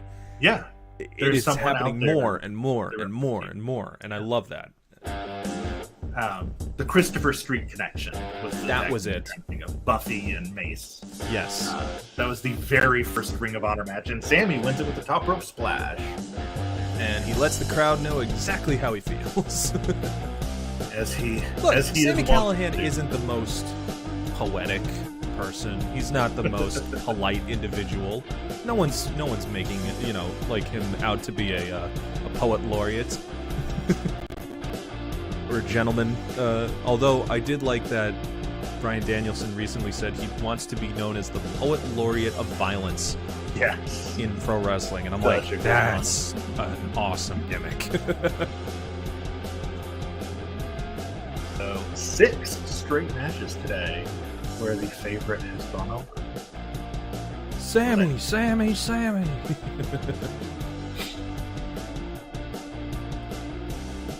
Also, talking about poor representation in years past, you could forget Sammy from the Mark Henry China storyline. Oh, yeah. Well, a penis? Yeah, things thankfully have gotten better, and even Mark Henry was like, that wasn't a good look. Yeah. Wrestling has turned a corner. Did you see the interview with, I think it was Violent J, the ICP guys, where he was talking about acceptance in pro wrestling, and he had really, I don't remember, I wish I could remember the exact quote. I'm gonna look it up while the intros are happening for this match. But he had a really strong, it was basically like, I used to be dumb, I'm not dumb anymore, I'm sorry. Like, that was basically like, that's all it takes. Is acknowledging, like you were talking about. Jay Briscoe did it. He even said, like, he was like, yeah, I said some dumb things. I've learned, I've moved on. I'm not going to be that person anymore. I know better. And really, that's all it takes. Just acknowledge that you messed up. Let people know that you're going to do better, and then follow through. But now we've got that dude, John Davis, taking on Ricky Shane Page. And I do love a good 3-name wrestler. So RSP. John Davis has been around 19 years. Native of Jacksonville, first appeared in the 500 back in 2009. Wow. Got as high as number 190 on the 2011 list. Remember the USWA? I do. Apparently still a thing. He's been their champion since 2017. He also entered the evaluation period as the Full Impact Pro Florida Heritage Champion, which is a title he had to vacate in May, and the FIP World Heavyweight Champion, which he actually held the entire evaluation period, but has since lost. I'm gonna look up, just because you reminded me what that flub was. Something I've been wanting to look up. The longest wrestling championship name. Hell yeah! I'm wondering if there is, because it's hard to Google, because it'll look up like championship reigns or right.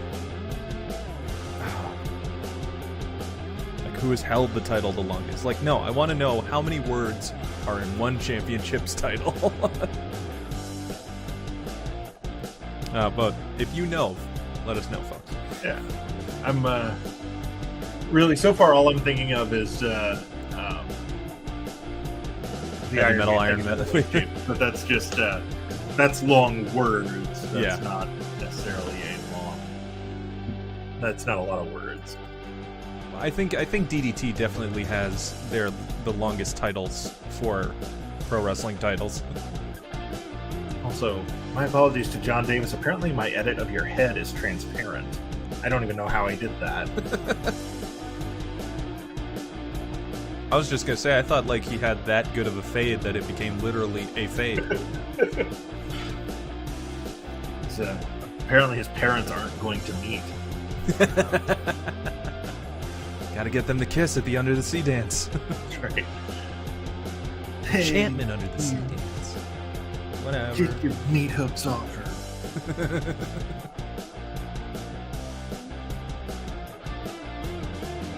Why am I having such a hard time finding this interview with ICP?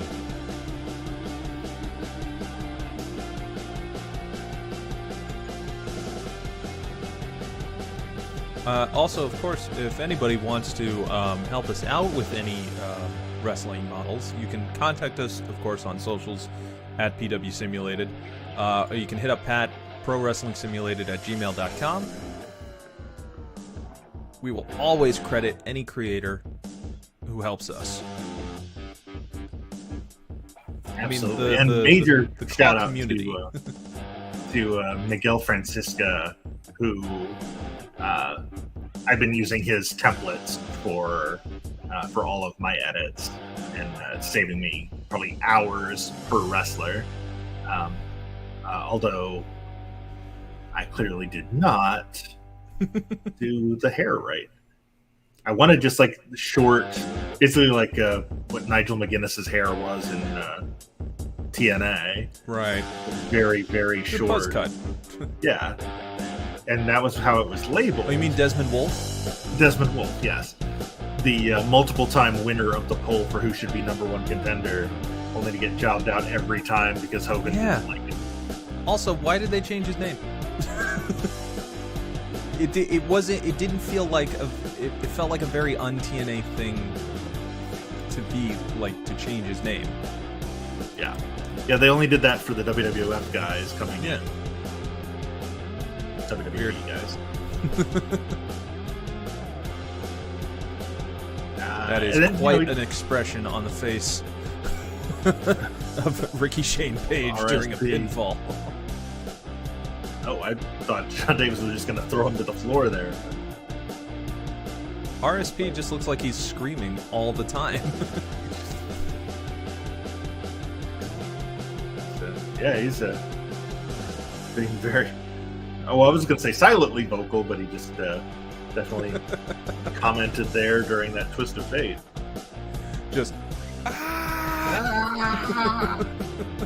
WrestleMania! Boom! And gone. Wrestling Simulator! So, yeah, Ricky Shane Page came into the evaluation period as the world champion in GCW, but he lost it to Nick Gage, who, one of my favorite pictures of the weekend in wrestling is Nick Gage and William Regal posing together doing the Nick Gage hand signal. Yeah. That's That's wild to me that we're in a world now where Nick Gage and William Regal are just hanging out backstage at shows. I didn't realize this. I've been watching Ricky Shane Page for quite some time because he used to be Christian Faith. Yes. And I remember that his debut, because he worked a lot of promotions that I was working, and I was like, oh, this is such an interesting kind of like a Holy Kane gimmick of sorts. Yeah. And it was really cool, and I didn't realize that he and were one and the same. Yep, same guy. Worked a lot for AAW back in the day, and AIW. That Christian Faith gimmick. He also, for a time, went by Judge Hugo Lexington Black. There's a couple other names that he went by that we won't talk about. Clothesline there from John Davis. Thought he had it there. But I do know that he is a mainstay right now of JCW. Yeah. And you still see him every now and then on Game Changer. Yeah, he's a member of the 440 stable in or 440 in JCW. But yeah, he did, like I say, primarily he's a JCW guy these days. Oh, he's just dropping Davis out of that suplex position. Paul Turner is our referee, fresh off having worked the Ring of Honor show Friday night. Man, you got to give it up for the referees who just work night after night after night. Yeah, I'm curious. I wish that sites like Cage Match and IWD kept better track of referees. Like, I would love to see like what referees have worked the most matches this weekend, because some of these guys are bouncing around because there's so many shows in Dallas. They're working maybe 3 or 4 shows a day. Yeah, I mean the what was it, WrestleCon alone? Like, there just have been it was a revolving door of just like there was a great picture of how to make I think it was like captioned like how to make someone a wrestling fan, and it was the lobby floor of the convention center, and then the doors were just wide open and just enough where you could see the ring like in the middle of the room, and they kept the doors open the whole time, and just like all the people like cheering and stuff. Like, that's how you get them. RSP picks up the win. There it is. And we're 7 for 7, 8 for 8. RSP just continue. You already got him. You already. Yeah. I don't need to keep screaming. You all right? Wow, he really wanted us to know. Yes, I won. I won. Shane Page, the 172 seed, knocking off number 341 John Davis. That's our second 100% of the day. He beat that dude. Death Valley Bomb, which is the Death Valley driver, but for some reason the game calls it Bomb. I don't know. I don't make the rules. I just write it down.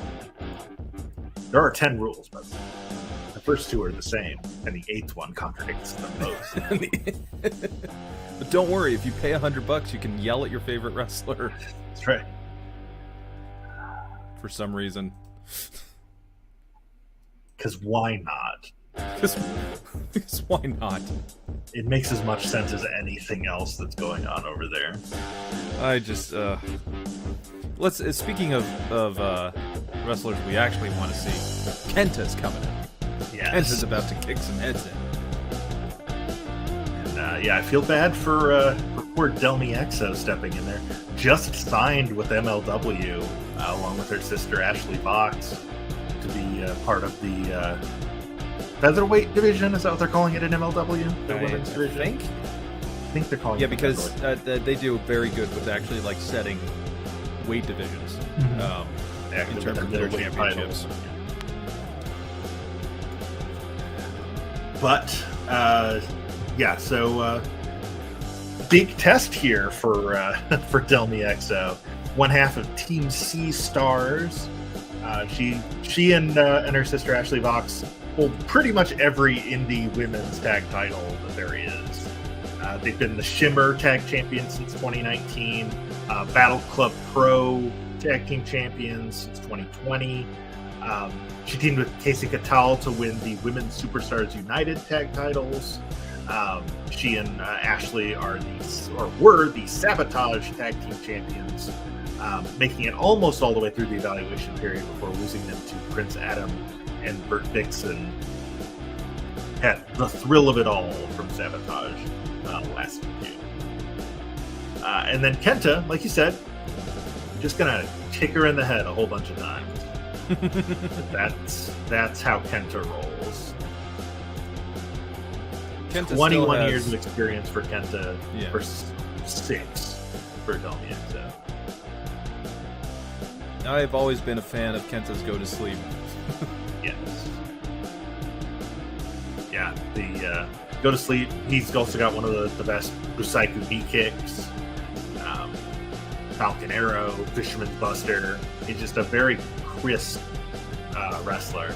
Has been his first PWI 500 appearance was 2005, where he was number 65. He made it all the way up to number 22 back in 2013. I think that was during the peak of his Ring of Honor run. And then this year at 199 is actually the lowest he has ever been listed in 500. He kind of, I mean, the NXT run and the WWE run didn't help. No, did not do him a lot of favors. I mean, it didn't help he was injured for a lot of it, but yeah, that too. That definitely harmed his stock quite a bit, to where, he went back to Japan and is just kind of, in the mix in Bullet Club. He's not, not one really, of the top though, guys. was like this phenom of Japan for a while. Yeah. Everyone From was just 2013 like, to oh, you gotta see 2017 Kenta. or so. It was a massive deal when he signed with WWE. Like, oh my God, they got Kenta. Yeah. And then, no, they didn't. They got Hideo Itami, and he missed a lot of time with injuries. Briefly got called up to 205 Live, didn't do anything there. Kenta's not a cruiserweight. He's just a No. hard-hitting SOB. Yeah, he literally is, because he only weighs 187 pounds. But yeah, he doesn't wrestle like the 205 Live guys wrestle. Right. His You mean style is the not NXT comparable level to up. Cedric Alexander. Yeah. But a lot of people have taken from Kenta, in a good way though. Yeah.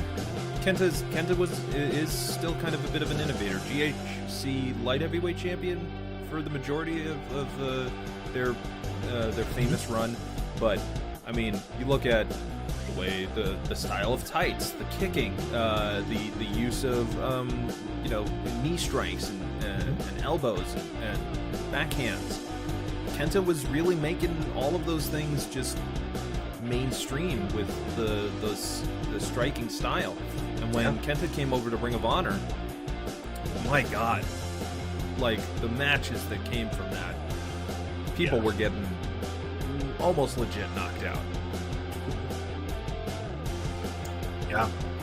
Yeah, Kenta very much a kind of, not the originator because it had been around, but in terms of for the American audience, like that indie strong style had kind of been around in Ring of Honor as sort of a hybrid thing, but he really brought it to like, okay, I'm just gonna kick your head in.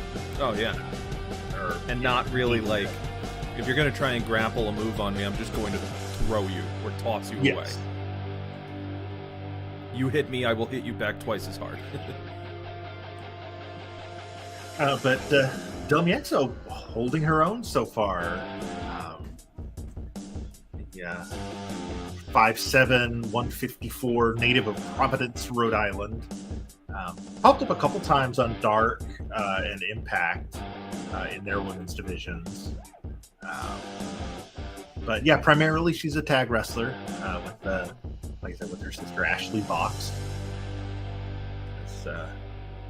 actually kind of proud of how I got her tights to look. I'm not crazy about the top, but the tights are kind of accurate as I could get with what I could do without like going into Photoshop and really building it like some of the editors do. And there's Kenta just kicking her in the head. Yeah, I'm just enjoying the amount of physical input that Kenta puts into every strike. Takes her down with that forearm. Sort of modified dragon sleeper there with the leg lock from Dummy. If you want to watch a match where your face is going to hurt after watching it, watch Danielson versus Kenta in Pro Wrestling Noah. I think that was the first time I had seen, because I think Ring of Honor had like put it online or made it available online. It was just one of those things where it's like, I think you were like, I was finding matches on Daily Motion. Yeah.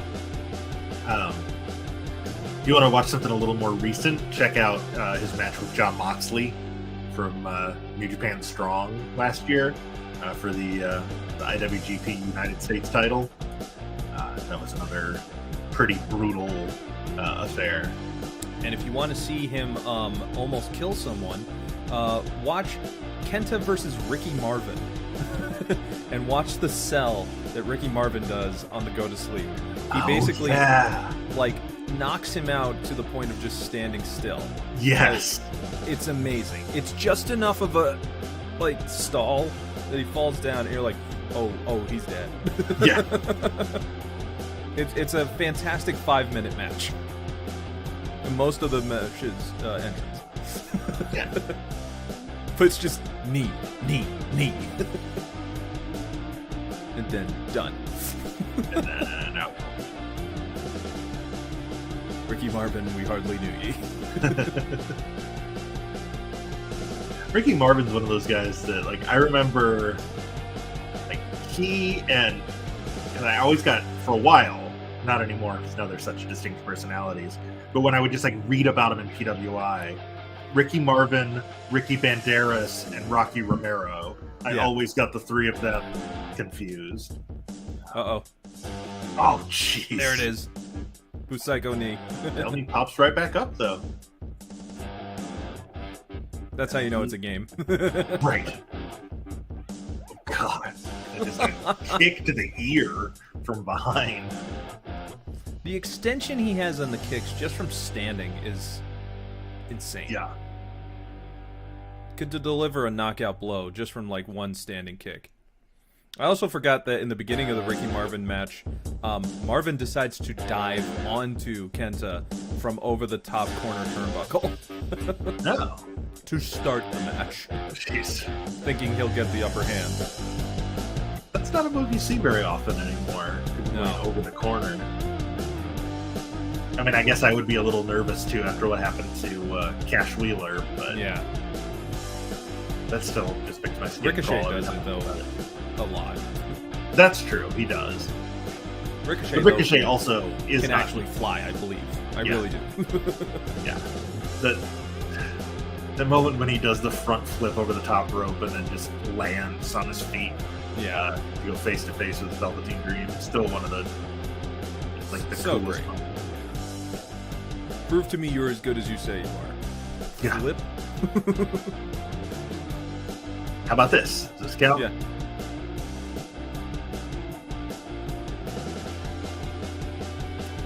Behind standing switch. Oh, just a minute. Do we pay for cosmetic surgery after Kenta fight? Because I don't know if our insurance covers that. I'm not sure, but it's probably something we got to get somebody on the phone about. Oh, big jumping DDT from Delmy. What's she going for? Oh, just a run up into a triangle choke, and she does it. Delmy Exo with the first upset of the day in our 8th match, number 314. Delmy Holy Exo cow. chokes out Kenta. I saw that, and I was like, there's no way. Yep, it happened. Yep, there it is. Ow. Did not see that coming. My goodness. Shining triangle. appropriate name for that Choke. move. Shining Wizard. Triangle choke.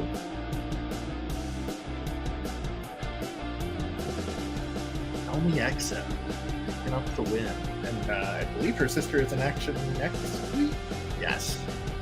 So we will see if Team Sea Stars can go 2-0 as I set up our penultimate match of the day.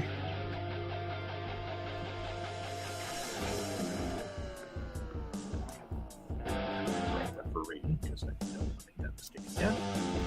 As I update our social media, we've got Mr. Darius Carter versus Octagon Jr. Yes. Who you, by the way, before the show even started, had a dark match so Yes. that the championships could be updated. Yeah, and unfortunately, I was not able to do so successfully because the defending champion kept winning every time I simmed it. So, and I'm not even going to say what title Octagon should be coming out with because it would be kind of a spoiler for an upcoming. Yes, if you haven't watched the latest MLW, please check it out. Just because it's good, and they have great AAA wrestling featured. You should, one thing that MLW has been doing amazingly has been the featuring of Lucha Libre on American television, yes. or at least online.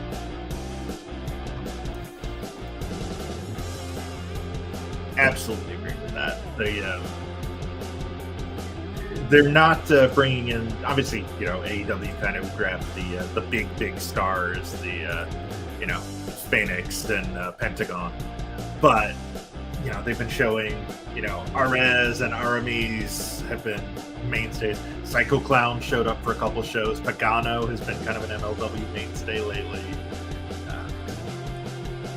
Octagon Jr., despite him being junior, he is actually the third person to have the Octagon title. He is the third and he's the third Octagon Junior. There have been two other Octagon Juniors. Plus, there was he's not even like the third person to be known as Octagon. Right. Yeah. He also is known as, you may know him as Golden Magic. He worked, I think that was his gimmick in Triple Mania last year. The trios match he was in there.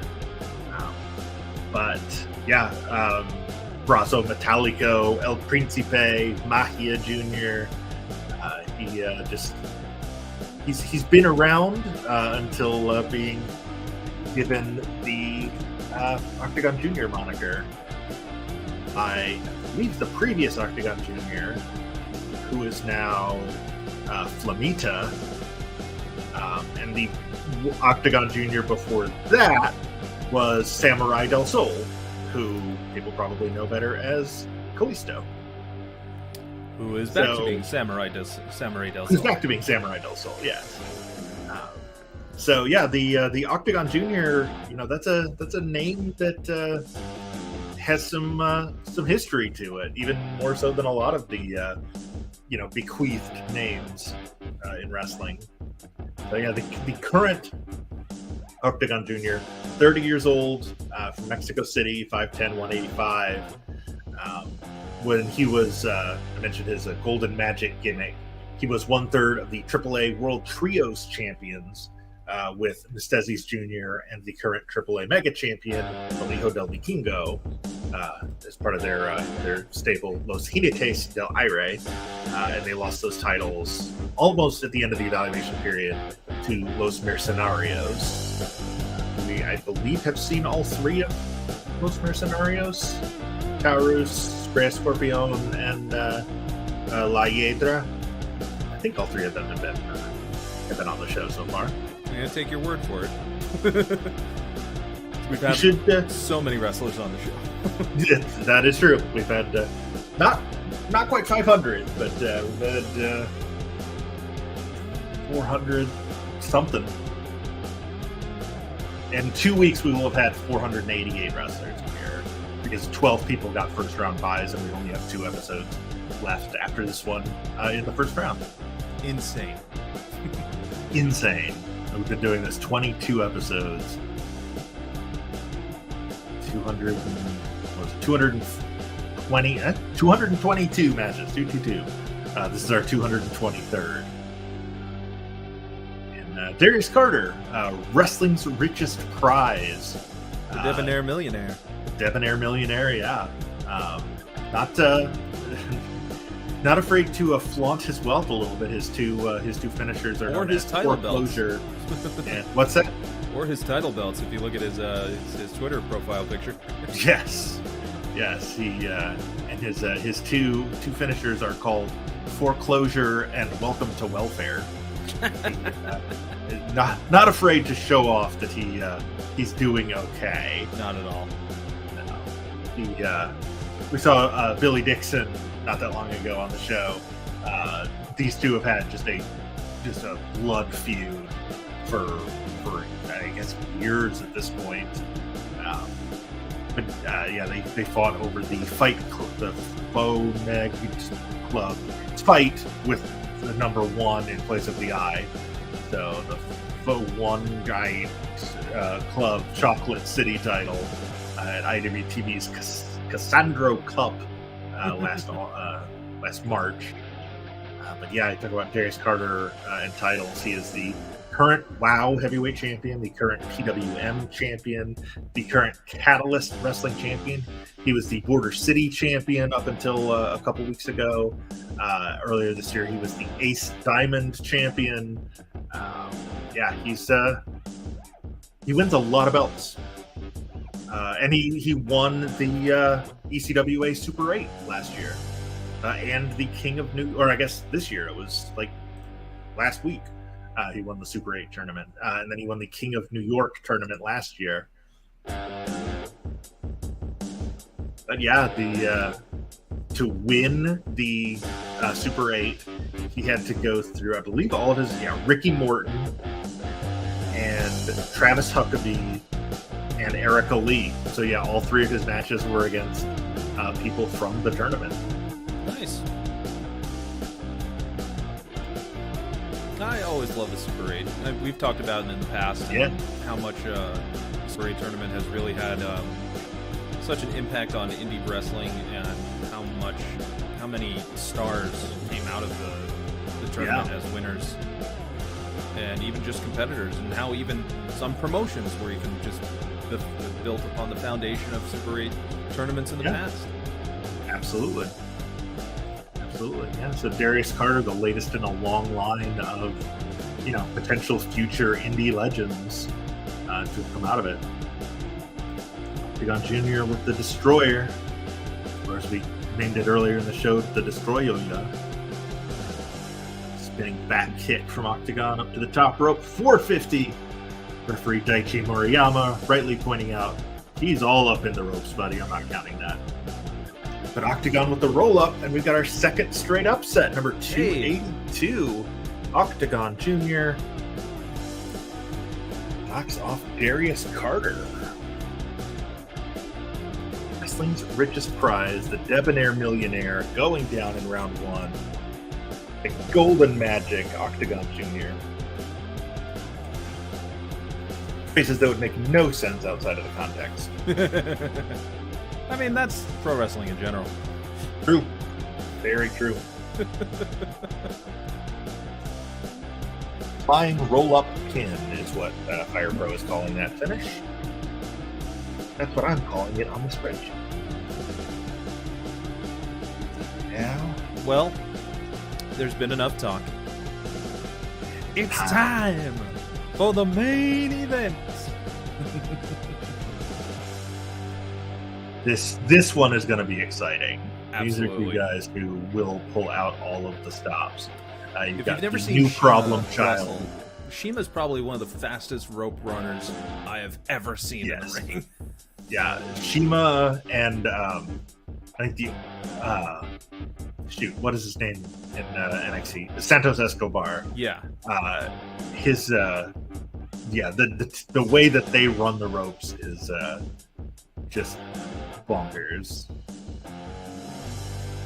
And we're going to bring in the legendary Red Shoes Ono to officiate our main event of the evening, the 224th match in the 500, which means that one of these two men will be the 224th man person eliminated. First up, we got Kid Lycos 2, who is, a werewolf. He is the new problem child of British independent wrestling. We saw his mentor, Kid Lycos, recently on the show. They are the Progress Tag Team Champions. They won a tournament to claim those titles back in June. He has been the Breed Pro Wrestling New Breed Champion since 2019. He was the TNT Ultra X Champion through the entire evaluation period. Just a really dangerous, high flyer type from Wakefield, West Yorkshire, England. And then he's in there against Shima, the Flower of Evil, the Master of the Shrine and the Meteora, the leader of Strong Hearts. Another one of those guys like Kenta who just is okay with beating the crap out of you, but he's going to be a little fancier while he does it. Shima's another one of those guys, been around for a 24-year pro. He first appeared on the PWI 500 back in 1999 when he was number 103. He got all the way up to 44 back in 2000 before dropping back down into the 200s. Excuse me. I got first exposure to Shima in Ring of Honor when they were first doing their crossovers with Dragon Gate. Mm-hmm. That been a two fan fixer since. trios match. Yeah,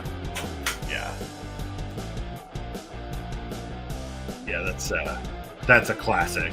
I'm sure some people think it ruined the business, but I'm not one of them. no. I believe that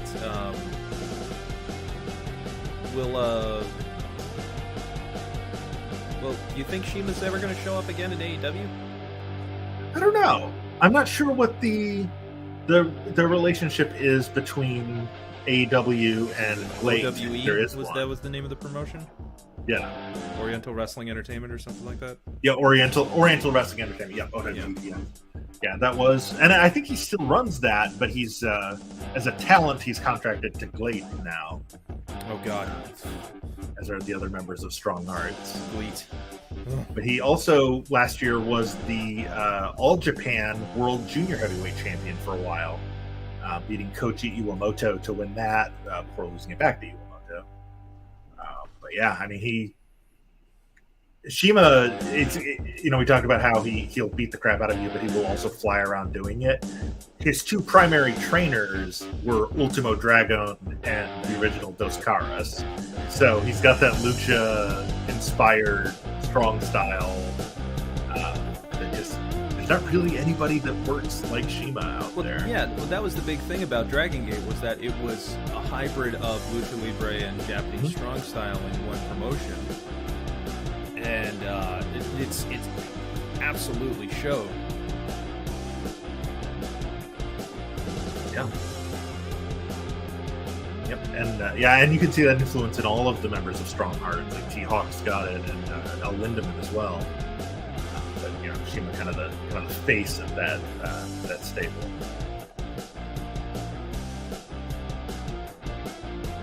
You can tell Kid Lycos is the one I made because his the paint on his chest is kind of hovering above his chest. I don't know how I did that either. But suplex, nope. Lycos gets out of it. Right back into that heel hook goes Shima. Lycos tries to get into the ropes. Backslide. 1, 2. Lycos looking to pull off the upset. Wouldn't be a huge upset. Shima 250, Kid Lycos 2, number 263. That's why it's our main event, because it's, the two closest seats. Lycos 2 dragging Shima out onto the logo. Shima's like, no, I'm just going to elbow you in the face and then super kick you. Not quite a super kick party, but it's like it's a super kick shindig. It's a super kick hang. And crossbody, almost enough, 2.9.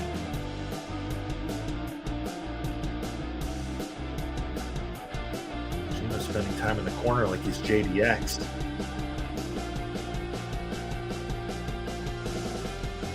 Right head scissor there from Kid Like Us 2 gets 2. He kicks to the midsection, off the ropes, and just a collision.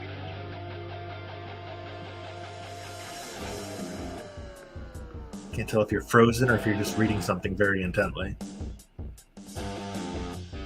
I'm just. I'll tell you off air. Okay. Drop kick from Shima. That's for the suplex. Sends Kid Like Us to the floor. I just wanted to make sure you weren't frozen.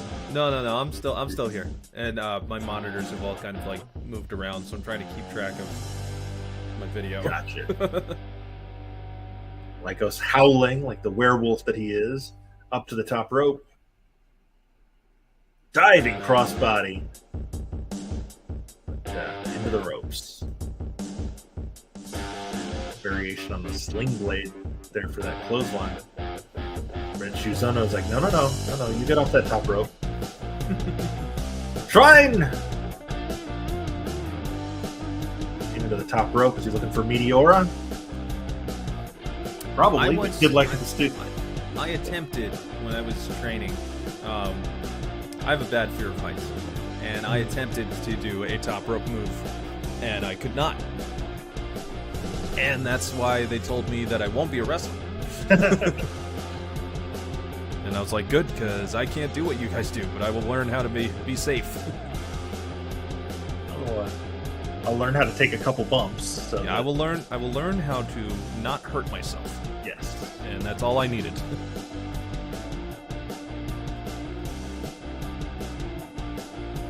Punches and chops being exchanged in the center of the ring. Spinning heel kick from Kid Like Us 2.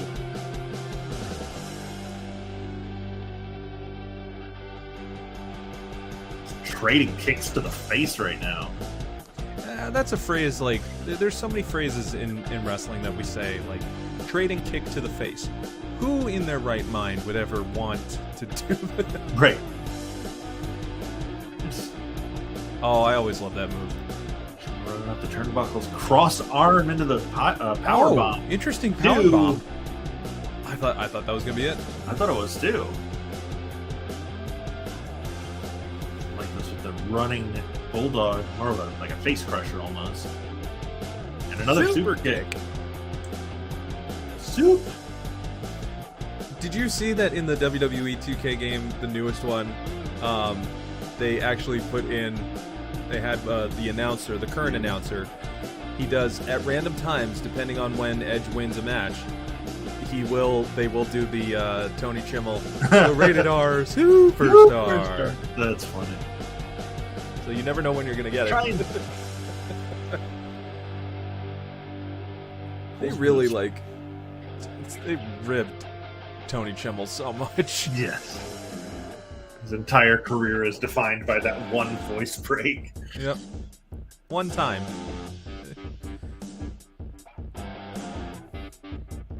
I was enjoying some classic Triple H stuff as he's publicly retired, and I forgot there was this one time where he literally runs after Lillian Garcia, who announces him as the former world champion. Yeah, he has to vault and run through the crowd. Yep. Back elbow. That's an interesting version of a back elbow. Yeah. It was almost like a springboard, but there was enough hesitation on the top turnbuckle. It kind of looks like if Darby Allin did it. Yeah. Just fall. 2. Why hasn't someone done a top rope move off and call it the trust fall? Yeah, I don't know. Somebody should. Especially if it's onto like a group on the floor. Well, look at that. With a roll-up. Picks up the win. That's the great thing about a lot of these wrestlers is that they're not defined by their finishing move. They know how to finish a match. Right. And that's also almost kind of a trademark of Japanese wrestling. Like, you can tell it's a Japanese-made game because the match doesn't doesn't necessarily build around a finish. Although some, there's a whole storyline about, can he hit Destino? Yeah. Episode 22 in the hole. And ladies and gentlemen, as we are your pre WrestleMania show, I guess. Yes. We are one of the many indie shows that runs on WrestleMania weekend, as it were. And we had tons of talent from across the world and all over the nation. I changed the way those phrases are actually meant to be said, but whatever. We had a Brit and a Japanese wrestler in the main event, so it works. It works, but every week we have something new, something fresh, matchups that have been dying for a rematch or have never happened before. We have all the variations and combinations. So, with all of our winners, where are they going in the future? Yes, indeed. So, we now know that based on his victory, Keiji Muto will be facing the aforementioned El Lindemann in round 2. Switchblade Jay White will take on Wardlow. Moriarty against Adam Brooks. Shun Skywalker will take on the upset victory Delmi Exo. That's the only one that will be between two people we saw tonight. Effie will take on Shuji Ishikawa. Sami Callihan against Yuki Ueno. Screamin' Ricky Shane Page is going to take on Ren Narita. Octagon Jr. will take on MJF. And by virtue of his main event victory, Shima will now take on Will Ospreay. Ooh. Will Ospreay versus Shima. That is something I'd pay in real life to see. Yeah, absolutely. All right. And what do we have for next week? Next week's show, we will see the aforementioned El Hijo del Vikingo against Alice Crowley. Rocky Romero against Ashley Fox. Tomohiro Ishii against Charlie Evans. Marius Al-Ani against Ashton Starr. Darby Allin against Kaya McKenna. Penta Oscuro against Jordan Blade. No cosplaying allowed at ringside. What's that? No cosplaying allowed at ringside. No. No. Stay back there, Alex. Jun Akiyama against Dmitry Alexandrov. The centerpiece of Tully Blanchard Enterprises, Brian Cage against Young Miles. He's a machine. Newly crowned MLW Tag Team Champion Calvin Tankman will take on Joey Ace. And Kofi Kingston, Sir Kofi, will take on Sidney Steele. And then after that, there's only 10 more matches in the first round. Is he Sir Kofi? I think. I don't think he is. I think they've dropped the. He dropped the knighthood. Yeah. Because King's no longer the king. That's right. Xavier Woods back to just being a cool bro with a mean fro. That's right. All right. Well, line.